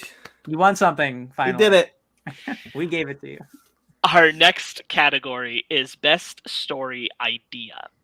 The nominees for this are A.C. Bradley for What If Doctor Strange Lost His Heart Instead of His Hands, from What If; Christian Link and Alex Yee for the entire season of Arcane; Mike Rionda and Jeff Rowe for Mitchells vs. the Machines; Brian Duffield for Love and Monsters; Lana Wachowski, David Mitchell, and Alexander Hemon for The Matrix Resurrections. Real quickly before you continue, Sam Sullivan has a comment that I think we should bring up. Okay, sure. Okay, I'm just You making do the- sure because I know you said you were going to do it. You do the thing. Did you say whole butt because Andrew had a butt pad? No, but that makes it extra juicy now. I don't believe he was the one with the butt pad. I don't believe it was It him. wasn't Tom Holland. Might have been Tom Holland. Andrew Garfield has it. We've seen it. It's a glorious butt. We've had a lot of great comments. But for these nominees, my vote did go to What If Doctor Strange Lost His Heart Instead of His Hands. I was just really happy with that story as an idea, which kind of surprised me that that's where I landed, but it is where I landed on it. That is definitely one of the better What If episodes. I picked The Matrix because what do you do after you make a trilogy and you have to come back and like make a movie you don't want to make? You make a movie about not wanting to do the things you have to make. And like the boldness and like just being allowed to make that movie. Like I give Warner Brothers credit. So yeah, I pick The Matrix 4: Resurrections. I love it. I was really close to picking The Matrix Resurrections because of how much I loved it. I realized that I was torn because Mitchells vs. the Machines and The Matrix Resurrections have very similar themes about self-identity that I really resonated towards. So like I was trying to pick between two stories that are about love and about self-identity and about loving yourself. And so I was like, okay, what do I do? Ultimately, Mitchell versus the Machines clinched the win for me because of how much I love that movie. Clinched it. I picked Love and Monsters. That's a good Yeah. movie that no one talks about. Yeah. I picked it because it was different. It's like, hey, it's like you have those stories where it's like, okay, here's a boy who falls in love with a girl. She lives hundreds of miles or maybe thousands of miles away, and he has to trek all the way from one end of the country to the other to go see her. But the fact that like, in this one though, there's like giant monsters roaming the world, and you gotta be very careful about it, which cranks it up to 11. It's not just like, oh, I don't have enough money to make the train, or I have to do these odd jobs in this podunk city. No, you got to make sure you don't die from getting eaten by a giant toad, and I think that's great. I like that movie a lot. Yeah. And the winner is? The winner is A.C. Bradley. What if Doctor Strange lost his heart instead of his hands? What Jolly if? good. Nice. And we'll go on. The next category is Best New MCU Character. The nominees are Yelena Belova, Kate Bishop, Shang-Chi, Echo, and Sylvie. My vote went to my girl, Yelena. Couldn't help myself. I thought I could. I thought I'd analyze it with less of my full self put into it and go, what's really great about this? And I went, Florence Pugh. Florence Pugh's really great about this. It's Yelena Belova for me. Nice. This was really hard because it was either going to be Kate Bishop or Yelena for me. And I really struggled, and I highlighted Yelena Sparks, and then I erased it, and I put Kate Bishop, and I sent it to you. And I don't think that might have been the right answer, because the more I think about it, the more I think, if I pick Yelena, is that going to change it at all? No. Okay, then I'm changing it. I'm picking Yelena because I'm just thinking about her eating macaroni. I'm like, no, yeah, I like her a lot. I picked Kate Bishop. I love Haley Steinfeld. I really like Kate Bishop. I like her too. Yeah. She was my favorite new inclusion to the MCU last year by far. She's really great. I picked Shang-Chi. I like him a How lot. dare you? You pick a man, of course. I had a really fun time with this movie. I really like his character, and I really like how he was like, I don't want to do this. I'm just gonna live a quiet or semi-quiet life in San Francisco, chilling with Awkwafina and singing karaoke while I should be asleep. The winner is Yelena Belova. Nice. Yeah, I had a feeling. It's very Why good. you poser? Don't be such a poser. She took the world by storm. Did you see that? That was really cool. She's her fake accent. I love her fake Russian accent so much. There's so many pockets. Yeah. It's like, don't worry, Kate Bishop's like, are you just saying that just because you know everything about me? He's like, kind of, yeah. All right. Our next category is Best Makeup and Hairstyling. The nominees are Nadia Stacy, Naomi Don, and Julia Vernon for Cruella.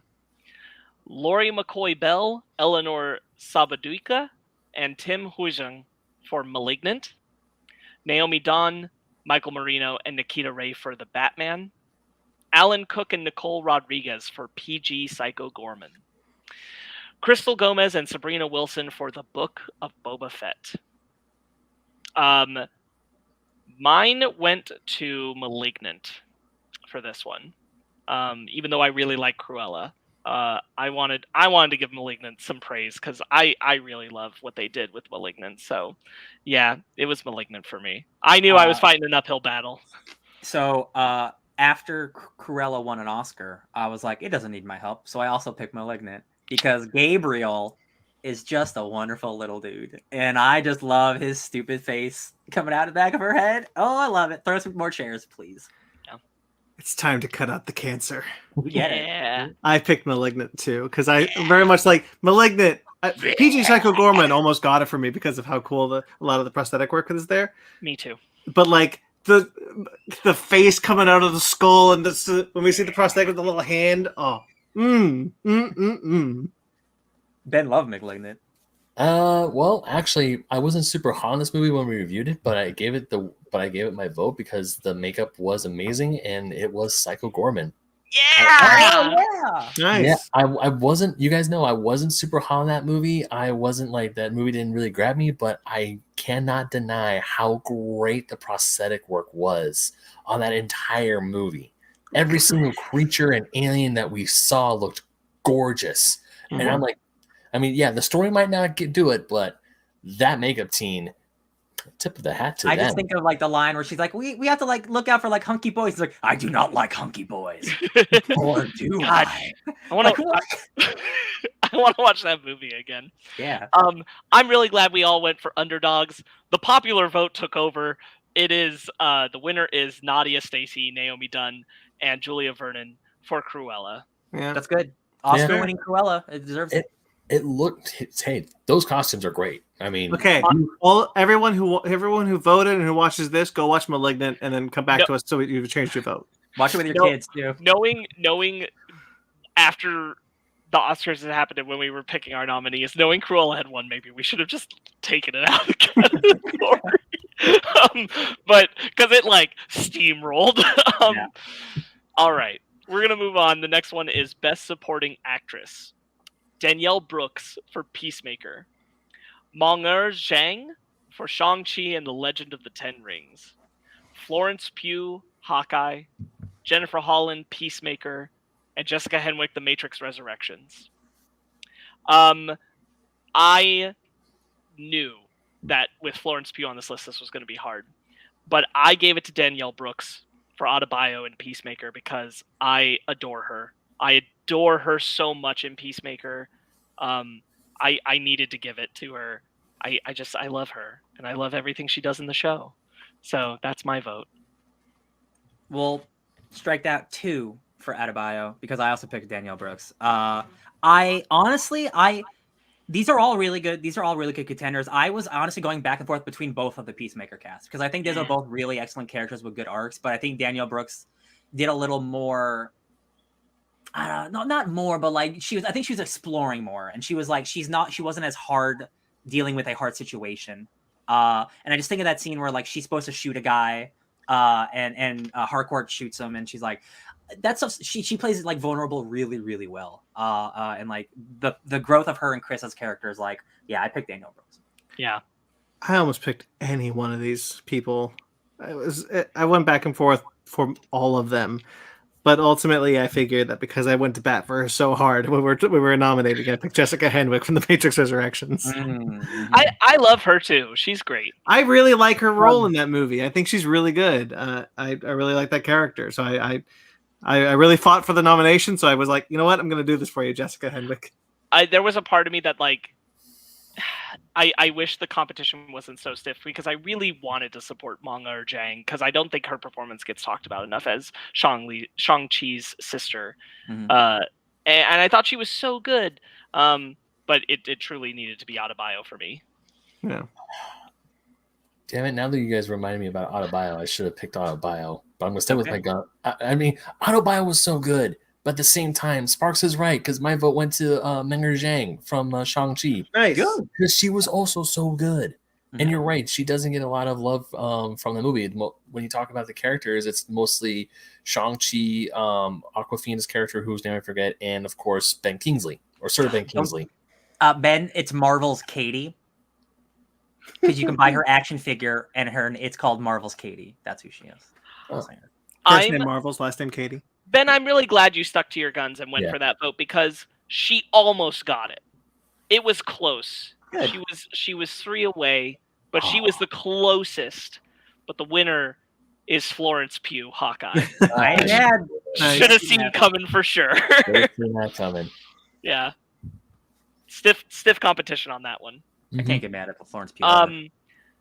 Best finale is our next category. The nominees are Loki, Spider-Man No Way Home, Invincible, The Matrix Resurrections, and No Time to Die. Spoilers.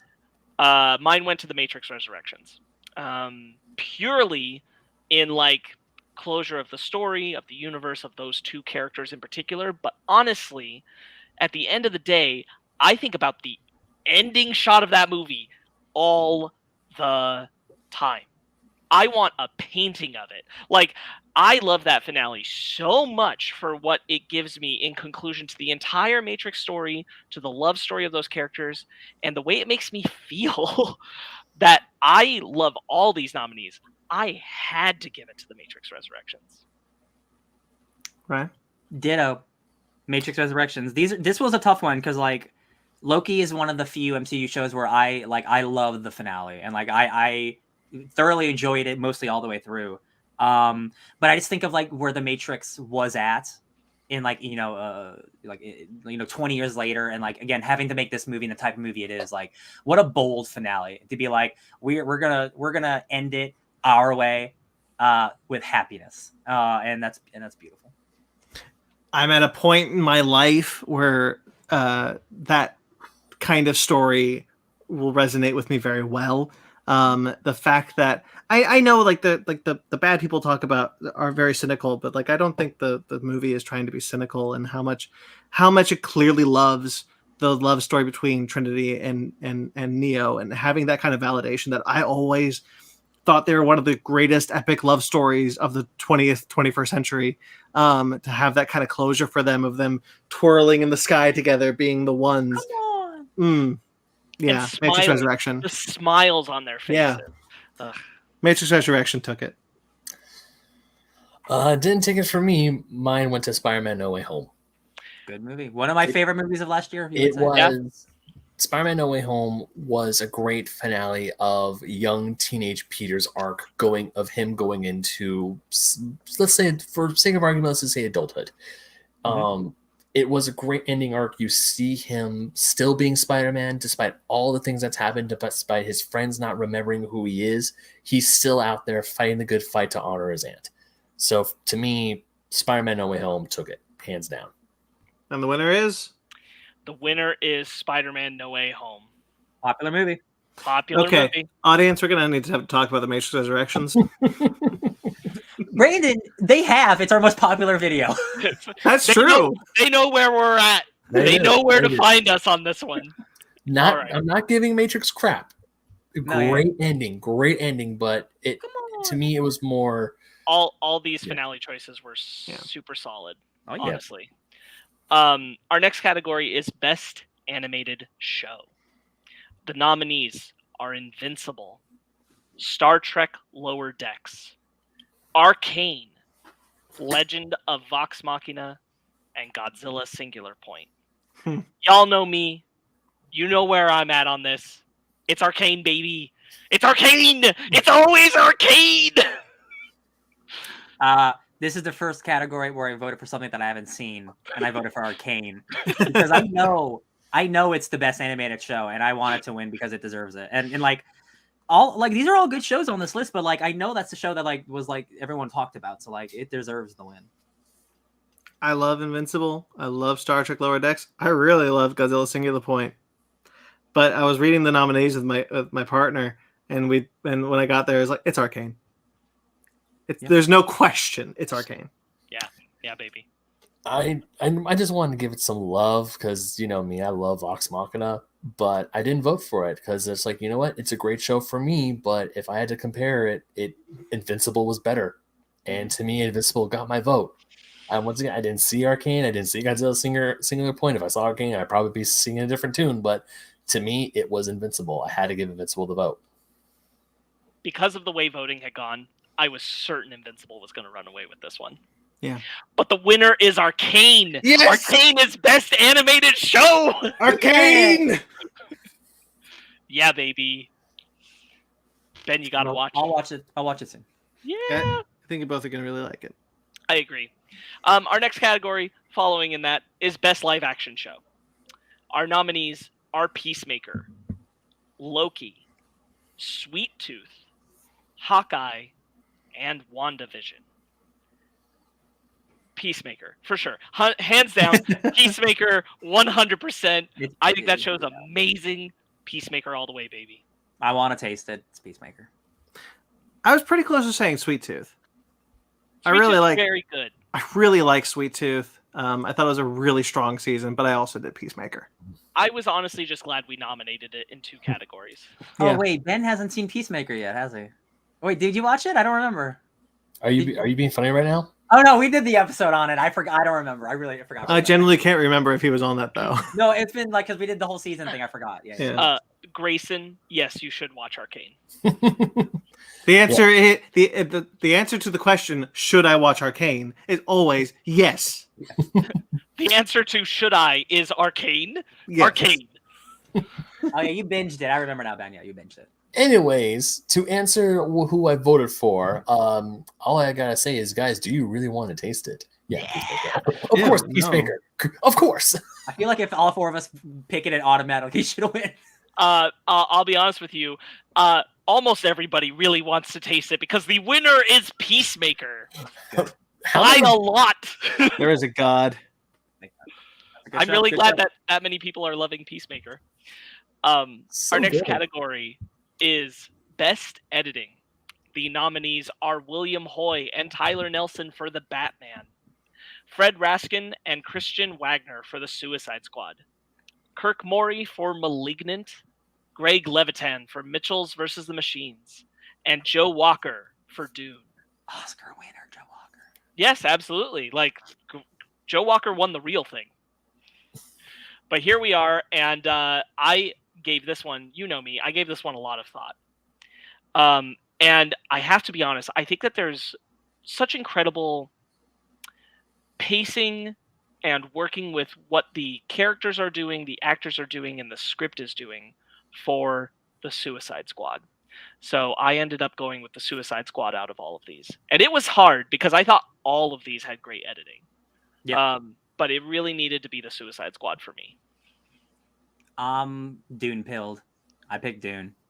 I just think it's perfectly paced for me. Like it is a long, kind of boring movie that I am never bored in personally. I think there's tons of like hallucination shots that are like really blended together really well. I just think it's a really, really well edited movie. Other people agree. Thankfully. I did Mitchells vs. the Machines. Good movie. I really like how the movie's put together. The cutaways, the sharp editing of it. It's how they incorporated the other animation styles within each frame, like the 2D painter-esque. I really like that movie. I love that movie. I've said a lot about that movie. It was Mitchells vs. the Machines. I also picked Mitchells vs. Machines. Yes. Yeah. Such a good, just the way that movie goes, and it's a longer animated film, but you don't feel it. You're in it 100% the entire way through. There's no wasted space. There's no wasted scene. I feel, and it's just so well made. It's so well done. And the winner? This was almost a 4-way tie.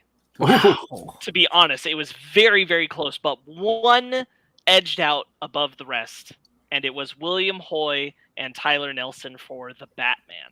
Nice. That's a 3-hour movie that I've seen 3 times, and I'm like, yeah, that's a good paced movie. Yeah. It's really well done. Everything that wasn't Malignant, honestly, they were all keeping neck and neck until The Batman came out on top. Wow. Very cool. Sorry, Gabriel. Really awesome. Like all those movies, incredible editing. That's great. Yeah. Our next category is Best Actor. Our nominees are Yahya Abdul-Mateen II for Candyman, which I was just really happy to be able to put him on here because I think he deserves to be up here. Mm-hmm.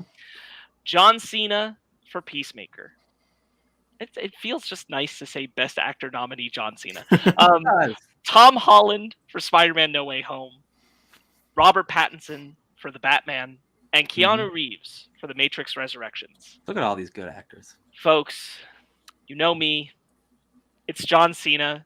The amount of this Peacemaker gave John Cena so much to eat at the table that I now staunchly believe he is the best wrestler turned actor of all of them. The vulnerability and comedy and depth that he's able to play is incredible. And it's so great to see James Gunn give him this opportunity. I would love to see more of this kind of capability from John Cena in the future because he clearly has it. I hope more people offer it to him. Just incredible. I also picked John Cena. This was a good list of people, but I feel like the person who demonstrated the most of like what they could be. Like I feel like I know what all these other actors are capable of. Peacemaker showed me that John Cena is now one of them. Before he was kind of like, and this is no disrespect to The Rock, but The Rock, he has become who he is, right? He's playing kind of the same guy in a lot of the things. This was showing me John Cena is an actor. Like, he's truly, this dude's an actor. This dude can cry on cue almost like nonstop. Like, this dude's constantly crying. Oh my God. Too much emotion, John. He's a great wrestler. John Cena, I cannot wait to see him just act more. Like, not even just be an action star. Like, I want to see him try. Like, I'm excited for the future of him. I went for the role that stuck with me ever since I saw it, which was Keanu Reeves in The Matrix Resurrections. That's awesome, man. I think it's his best performance in a movie. I really love. He has this line that I've constantly been repeating to myself when it's like, well, we're, this is what the real world is like now, and he goes, "Real." There's that word again.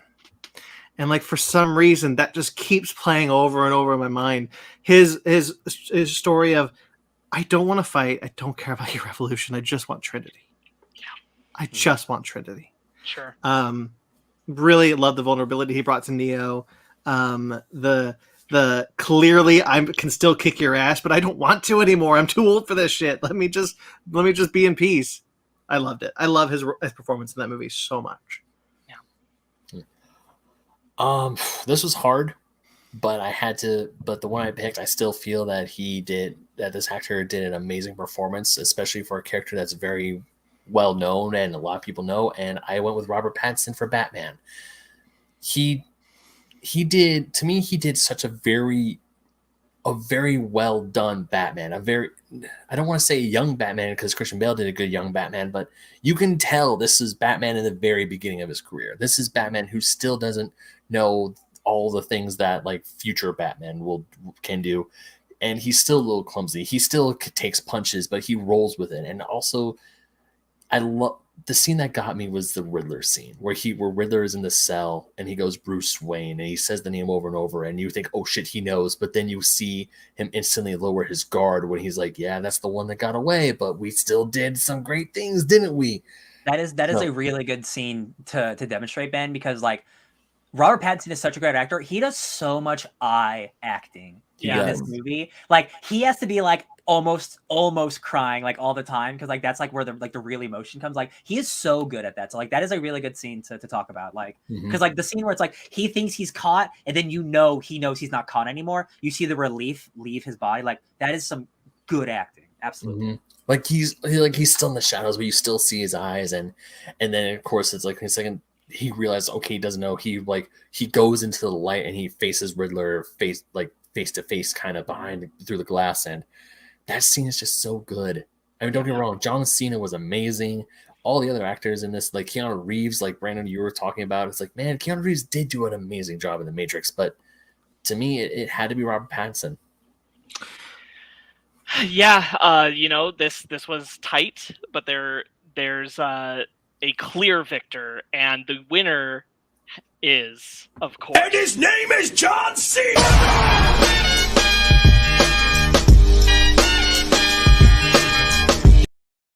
Yes! Yes, by so much, it's John Cena. Oh God, that's the greatest thing that's ever happened. That was so great. Sparks called me this morning and said, I'm going to tell you one of the winners because I need your help with this. So good. It was such a landslide victory. I was like, I want to do this. So I clipped out a bit for Brandon to play. John Cena for Peacemaker won. Incredible. Good job, man. John. You follow me and 300,000 other people on Twitter. Can I say I've been really stressed about that moment all night. I'm really glad it worked out. Dude, chat is blowing up right now. Okay, not blowing up. We got a lot of people in the chat. Hello, everybody. Catherine Root is saying LMAO. Sam is saying yes. Grayson saying that was perfectly timed, which it was.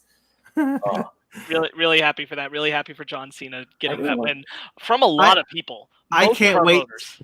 I can't wait to hear John Cena's name at the Oscars.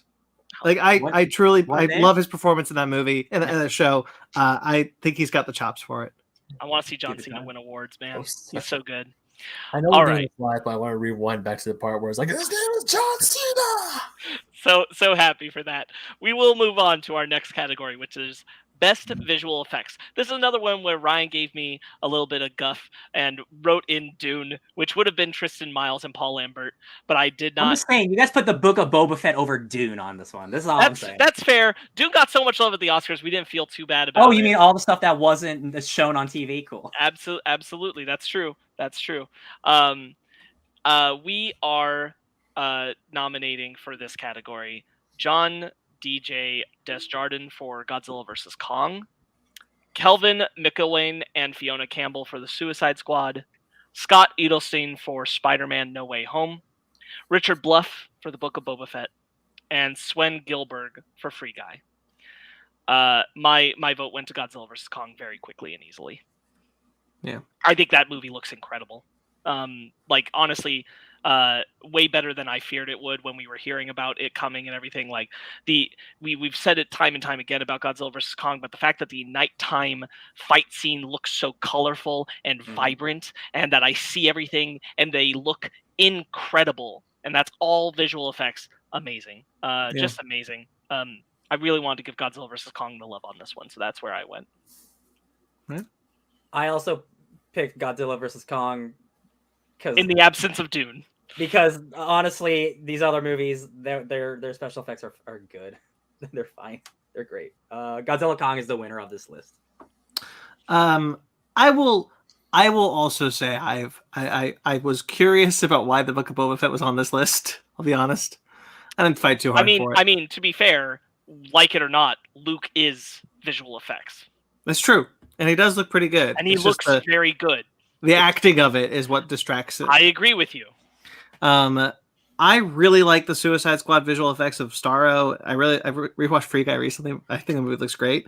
But for me, it went for Godzilla vs. Kong for many of the same reasons what you said, Sparks. I just think that movie looks so vibrantly beautiful. A lot of the fight sequences are so well choreographed, and that's all visual effects. Mm-hmm. I don't think Godzilla has looked better on screen. Honestly, like I think the way he is rendered and the way he moves is just really good stuff. Yeah, like the movie a whole lot. And I remember like just bringing it up when we were watching that movie all together at home because we had to. And when you get that first moment with Godzilla in the movie, and it's the coming down over the water, yeah, and spikes, and he's all glowing blue, and he comes up from the water and he roars, and you're like, holy shit, this movie visually is on a whole other level than what we saw in King of the Monsters. It was just incredible. Yeah, my vote also is for Godzilla vs. Kong. I don't have anything else to say, more to say. You know what? Don't tell me the winner if it's not Godzilla vs. Kong.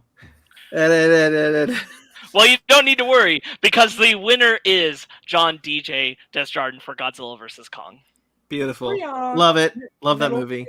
How was it not nominated at the Oscars for visual effects? I thought that too. Like when I saw both Shang-Chi and Spider-Man up there, I'm like, Godzilla vs. Kong got snubbed. Those visual effects were incredible. Yeah, that's a weird. Like I get it not winning, but it should have been nominated over some of those others options. Yeah, it should. It didn't get the traction or attention it deserved. Moving on, our next category is Best Score, with Michael Giacchino for The Batman, Hans Zimmer for Dune, Christoph Beck for Free Guy, Michael Giacchino for Spider-Man No Way Home, he's up here twice, and Ludwig Göransson for Turning Red. I want to real quickly say, Grayson said in his vote, I'm going to call you out, I'm going to call a vote out. He just said Michael Giacchino. Oh. So I'm sorry, buddy. I couldn't count it because I didn't know who you meant. You know what? We were having lunch when we were recording yesterday, and he told me, he's like, yo, Brandon just messaged me. I was like, what that was? Like, I said Michael Giacchino. I was like, oh, because he's up there twice. Wait, real quickly. I want to clarify. He did eventually say Spider-Man, so. You know. Okay. I went through a bit on this one because, of course, Dune is great. Yeah. Part of me wanted to give it to Free Guy because Christoph Beck is expanding on a piece of music I already loved and then making that score. So the sucker in me kind of wanted to give it to that. And then I got really close to giving it to Turning Red because I watched it again here, and Jeremy pointed out to me how throughout the film, Göransson is interweaving the stylings of the family and the grandma and the aunties who come in at the end with the boy band music in the score frequently throughout the film, that you're getting both of those pieces before they ultimately boom right at the end for that conclusion. And I had to say that was so impressive when I was paying attention to it that it almost took this all away from me. But then I went to the theaters and I saw the Batman again. And I thought about how much I walk around after I see that movie and just go bum, bum, bum, bum in my head. And I gave it to the Batman. Michael Giacchino. Amazing score. These are all terrific and excellent scores. I also, even though I picked Dune, it was a challenge because there's not one but two Giacchino scores that I've listened to endlessly at work on my Spotify account. Like specifically like the No Way Home stuff. It's like, man, this is like almost too good to be in a Spider-Man movie. Jesus Christ. But I did pick Dune because he's just doing lots of really impressive, unique things that you don't normally see in big blockbusters. Like, when's the last time you really heard bagpipes in a big blockbuster? It's literally never. It's literally never. He invented shit for this movie. Like, again, like the journey of him making this music, he's made just hundreds of hours of just like background noise of Dune, and like the work. Not that I'm not saying anyone else put less work into their work and other things, but like he really dived into this project and lived with it for so long. So I picked Dune. And to be honest, like full disclosure, it did come down to for me. I did start to, just acknowledging my bias, I did start to like let Dune go because Dune got it at the Oscars, and I'm like, I really want to highlight one of these other incredible scores. But like, fair, Dune is an amazing score. It's very true. I was pretty close to doing Spider-Man No Way Home because of the way that Giacchino interweaves the Elfman and Horner scores into his, and I was pretty close to it, but man, that Batman score is really good. Yeah. So I went to Michael Giacchino for the Batman. I also went for Michael Giacchino for the Batman because, just like Sparks, I would be at work or I'm even playing Elden Ring, and Elden Ring has a really, really good score attached to it. But when I'm thinking about that game when I'm elsewhere, I just think the Batman song with dun, dun, dun, dun, dun. It's just so good. It fits with practically everything. It's like a Giles theme or something. So that's why I voted for it. It's deceptive in its simplicity. Mm-hmm. Yeah. It was very close between Dune and the Batman, but the winner is Michael Giacchino for the Batman. Nice. Good. So like the Batman's theme is incredibly good. The Riddler's theme, which is like Ave Maria, but like, mixed up. Catwoman's theme is excellent as well. Beautiful strings, high strings. Like every character has a unique theme. Man, just Giacchino is like, he really is like the modern day John Williams. Like that dude can do it all. He's incredible. Yeah. I fully agree. Our next category is Best Actress, and the nominees are Margot Robbie for The Suicide Squad, Zoe Kravitz for The Batman, Daniela Melchior for The Suicide Squad, Emma Stone for Cruella, and Catherine Hahn for WandaVision. My vote for this one did go to Margot Robbie. I honestly had probably the hardest time, I think, of all of them with this category, because I truly love all of them. I pushed for Daniela Melchior to be on here because I really love Ratcatcher 2 and wanted to give Ratcatcher 2 love. But I kept thinking about Margot Robbie's performance in the scene where she's relating all the pain she's felt about trying to find herself after breaking up with the Joker, which isn't even textually important in the Suicide Squad, yet there it is in that monologue, and the way she performs it. And just the fact that she's always been incredible as Harley, but here, especially getting to that moment was so powerful for me. I had to go with Margot Robbie. This was a tough category. Besides Emma Stone, like I like Cruella a lot, but like I was thinking of these other four. I almost picked Catherine Hahn just because like that is an actress that I really love, and it's really cool to see her blow up in such a big way, especially as a villain. I did pick Zoe Kravitz as Catwoman in the Batman. That is a fully realized character that I love so much. That it's specifically like the type of version of a character like from Tom King's Batman that I just like. I can't believe I got this so perfectly well adapted on screen. DC's killing it, man. Like recently, like Harley is like as a character I never cared about before. Now I love Harley Quinn. Like I've always liked Catwoman, but like the representation on screen hasn't been good. Just good for DC all around. But I picked Catwoman. Yeah. This one was really hard. But ultimately, I went with Catherine Hahn from WandaVision. I really like how she's just eating the scenery. Yeah. Every scene she's in, she takes away from everyone that she's playing with. Really liked her performance. I had to go with Zoe Kravitz, Catwoman in the Batman. She was just phenomenal in this role. So, I mean, the more I thought, I want to say that the reason why I picked Zoe Kravitz is also partially because of recency bias. Because I just saw the Batman more recently than I did see a lot of the other stuff. But then I started thinking about it, I was like, but man, Margot Robbie did an amazing job. Like the scene that Sparks, you were talking about with the leader of the country, where she's talking about her breakup, or like the thing with her and the Joker. That was such a really good scene. And even the scene with Ratcatcher 2, where she's talking about her dad. I was like, man, that was also such a really good scene. But then the more I thought about it, I was like, but Zoe Kravitz just nailed it as Catwoman. Just straight up nailed it. Gotta get the Catwoman. Yeah. The winner is, in fact, Catherine Hahn for WandaVision. Wow. Not even bad. Love it. Good for her. Yeah, pretty cool. Pretty cool on that one.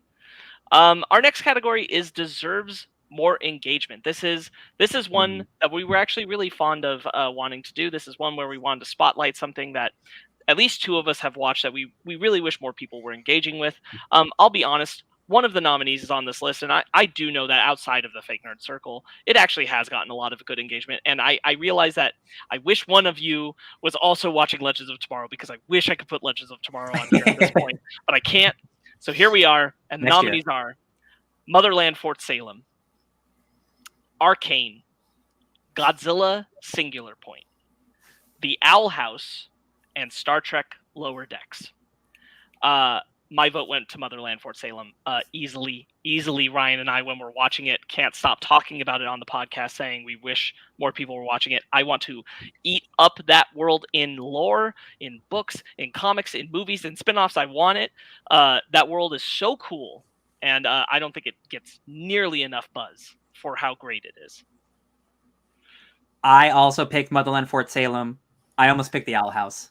But I feel like Motherland has even less people on it than the Owl House, because like the Owl House is like a really great progressive animated show, and Motherland is a really cool progressive show that just no one's ever heard of or watches. So like I picked that one.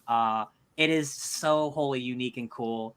Again, it's about like female military witches, and like it sounds like it could be really bad, but like just the way it's handled is so insanely cool. Really unique, really great. This was another tough one for me because I really like three of these shows. Star Trek Lower Decks is on here. I really like Star Trek Lower Decks, but I kind of wanted to go like, what do I just think more people need to be watching and more people need to be talking about? Because it's I really want you guys to watch Lower Decks, but like that's not like the whole wider world. So I did Arcane because I'm just like, everybody needs to watch Arcane and everybody needs to talk about Arcane. We need to live in Arcane. Like this is what we need.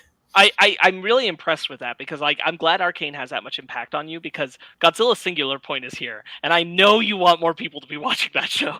I know, but we're not getting that second season. It's true. Sad. Yeah. I picked Owl House. I mean, the more I think about it, yeah, because there are a few people on my Twitter timeline that do talk about the Owl House. They do tweet pictures and post fan art and stuff, so it does get some certain engagement. But then at the same time, not a lot of people are talking about that show, and that show is fantastic. It's an amazing show, and yeah, I feel it does deserve more engagement. So that way, and also the way I see it, the more engagement it gets, the more Disney maybe will walk back on their whole thing. I was saying, never mind, but no, it's not going to happen. For that. I think this will be our signature award. It's a good one. Yeah, I do like it. And the winner is? The winner is just eking by Motherland Fort Salem. Really? Really. I was really happy to see it. We did get just enough Somebody votes else? from Motherland Fort Salem to clear it. Somebody else watches that show. Yeah, we got 6 votes on it. Oh hell yeah, I'll take it. Really happy to see it, which I guess also is kind of counter to the point of the award. Yeah, but still, like that's like I fully expected us to have the only 2 votes for that show, like for real. So I'm exciting. very pleased. I'm very pleased. Nice. That 3rd season's not out yet, right? That 3rd season is not out yet. It should be out, I think, in the summer. 3rd and final. All right, I got time. Okay, friends, we're down to our last 2 categories. Here we are. Best Animated Film. The nominees are Mitchell's versus the Machines, Luca, Lupin the Third, the First, Raya and the Last Dragon, and Turning Red. We all know how I felt about the Oscars and where it should have gone for the animated film at the Oscars. It's Mitchell's versus the Machines for me. I wrote in Dune. No, I picked Mitchell versus the Machines. That movie, I cannot believe that movie didn't win an Oscar. It's so sad. It's so good. It's incredible. It's really incredible. I'll be perfectly honest. I almost picked Lupin the Third, just because I wanted to give it the love. Sure. But you know how much I love Mitchell's versus the Machines. It had to be Mitchell's versus the Machines. I also want to give Lupin the Third the First some love because that is a fantastically made movie. It looks gorgeous, but also Mitchell's versus Machines. I am still pretty mad, pretty salty that it didn't win that Oscar. The only thing that upset me in last week's Oscars. Yeah. Well, I do have to share with you guys that the winner for this one, in a landslide, is Mitchell's versus the Machines. Yes, I knew it. I saw what you were doing. Yeah. I thought he was going to say Raya, and I was like, I like Raya, I guess. I like Ryan Ryan. Turning Red. God, it even came out. Turning Red was second. Okay. But again, a landslide for Mitchell's versus the Machines. If Turning Red or Luca were to be out Mitchell's versus Machines, I would not have been upset because I love both of those movies, but Mitchell's is better. It's Mitchell's is the greatest animated film that came out last year. Yeah, by far. It is. Yeah. Sorry, Encanto. It is the Arcane of cinema. Yeah. Encanto, you're a good movie, but you're not as good as Mitchell's versus Machines. I'm sorry. I agree. And our last category, Best Live Action Film. Ooh, the nominees are Dune, The Matrix Resurrections, Spider-Man No Way Home, The Batman, and Free Guy. My vote in this category went to The Batman. After seeing it a second time, it became crystal clear to me how much I really, really, truly love that movie. There's so much in it that I just dig. If it wasn't The Batman, it was very likely going to be The Matrix Resurrections. Nice. But it is, for me, The Batman. Yeah, it's no surprise it's Dune. We don't often like. I love even Free Guy. Like I love every movie on this list. I've seen versions of all these movies before in some way or another. Dune, even I've gotten an adaptation of Dune. That's not the book whatsoever. The fact that they were able to turn that incredibly dense, really hard book into something that's palatable for the mainstream audience, made it with care. You treated it like with maturity, and it's a hardcore science fiction movie that people liked. And again, like Lord of the Rings is the last time something this like that I think was like this big and successful at what it was trying to do. So I have to give it to Dune. I've wanted to see the Batman for the 4th time, but this is like the 10th Batman movie. Like I love it. I've seen it before in a way. I've not seen something like Dune in the same way. So I picked it. This one was really hard for me. I love all these movies, but ultimately I had to make a choice, and so I'm gonna stick with it. I picked The Batman. Good. It's a good movie. Should have picked Matrix. Damn it.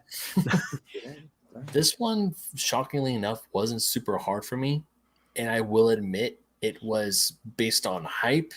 It was based on, I guess, fan service is another way to put it, but also just the fact that the final product that we got was an amazing experience, not just in the movie theater, but as a film itself for me. And it was so good just to see all this stuff. It's like this can happen in a cinematic universe. Matrix Resurrections, right? Spider-Man No Way Home. It's a good choice. Good movie. Yeah, it got me good. It got me really good. Not to say that Dune was amazing. Dune is amazing. I mean, yes, I know. If I had to like really be technical about it, Dune is the best live action movie out of all of these. But just for me, sitting down and just watching that Spider-Man movie, I am itching to buy that film on Blu-ray. I am itching. I might even go hunt down the steelbook for it. I don't care, because that movie was just so damn good, and it was so much fun to watch. In a year of blockbuster movies, like if looking at this lineup, like I like Free Guy, but like I'm just gonna move it away. But like Dune, Matrix, Spider-Man, Batman, those are all insanely incredible blockbuster big movies. Like we don't get years like this all the time. Like this was a good year. Good. Yeah, I mean, it really we're in the middle of was. the year. It's kind of weird, It but like you know was. what I mean. Winner? The winner is Spider-Man No Way Home. There you go. Yeah. Congratulations, Spider-Man No Way Home. You were never going to get it at the Oscars. That's weird. that is our Fake Nerd Awards 2022. Thank you for joining us. Love it. Really happy we did this. I thought this was a lot of fun, and I really appreciate, again, everybody who voted. Instagram, Twitter, DMing me or Brandon personally. Like, thank you. Really, really grateful. Yeah, heck yeah. And we can plan it a little earlier next year. We'll make a bigger show of it. Yeah, this is good. Yeah. I enjoyed this. All right, so we're going about 3.5. Should we skip the book club? Move it to next week? I'm okay with that. Yeah, let's do that. I got All to right. bed. All right, friends. book club. Our book club will be next week. Yeah. Next week, Once in Future is Ben's pick for the book club. So you got an extra week to read it. Yeah. And because Ryan picked up his, I will pick up mine as is customary. It's just like Dan Mora. Like I'll talk about this guy for 2 weeks. I don't care. I don't have it with me, but if anyone was wondering why I picked Once in Future, it's because I've been playing Elden Ring. I'm on a fantasy kick. I need more fantasy shit in my veins. So here you go. Yeah, I feel you, bro. You're going to like it. All right, so that'll do it for this week. Thank you again, everybody. I can't believe the engagement we got with this. It was really humbling. It was really cool. We had a great time putting this together. We had a great week of things. Again, thank you guys. Thank you. Just really grateful to our fans. We got truly, like Brandon and I talked about, like really impressed with the amount of engagement that we got for this. So thank you guys. That was really awesome. Made us feel real good, even though we were pulling it out kind of last minute. It was really awesome. Yeah.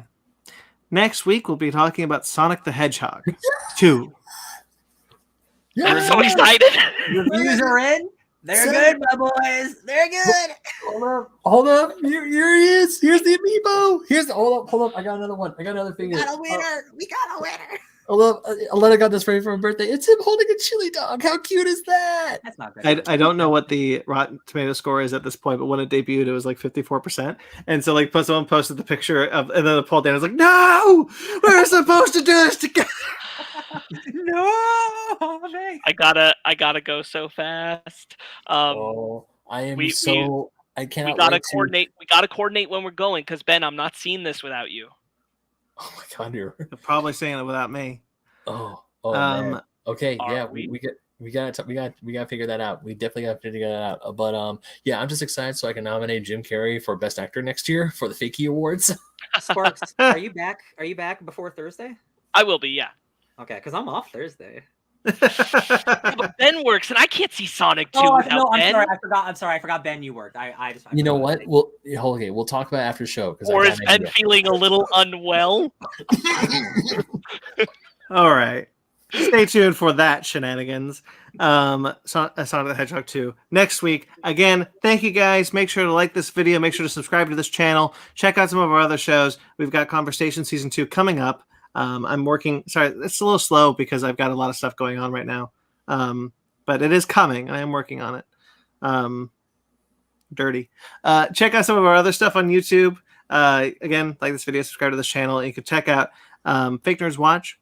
We got 2 Fake Nerds Watches once again. We got Moon Knight episode coming soon, and Star Trek Picard Season 2, which is really good. Really enjoying that. Although Cookie called its writers geniuses last week, and I'm not sure I agree with that, but they are very good. Lowercase G. Lowercase G, son. Lowercase G.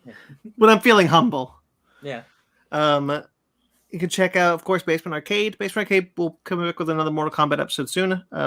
Sparks has been busy, so it has been slow goings, but the award-winning Basement Arcade. If you aren't watching, I'm not where I usually am. I'm at my family home, dealing with family things. So it's been a little crazy. Yeah. Family. The award-winning Basement Arcade pause menu. Woo. Once again, this is the last week I'm doing that. I'm not doing the next week. That's fine.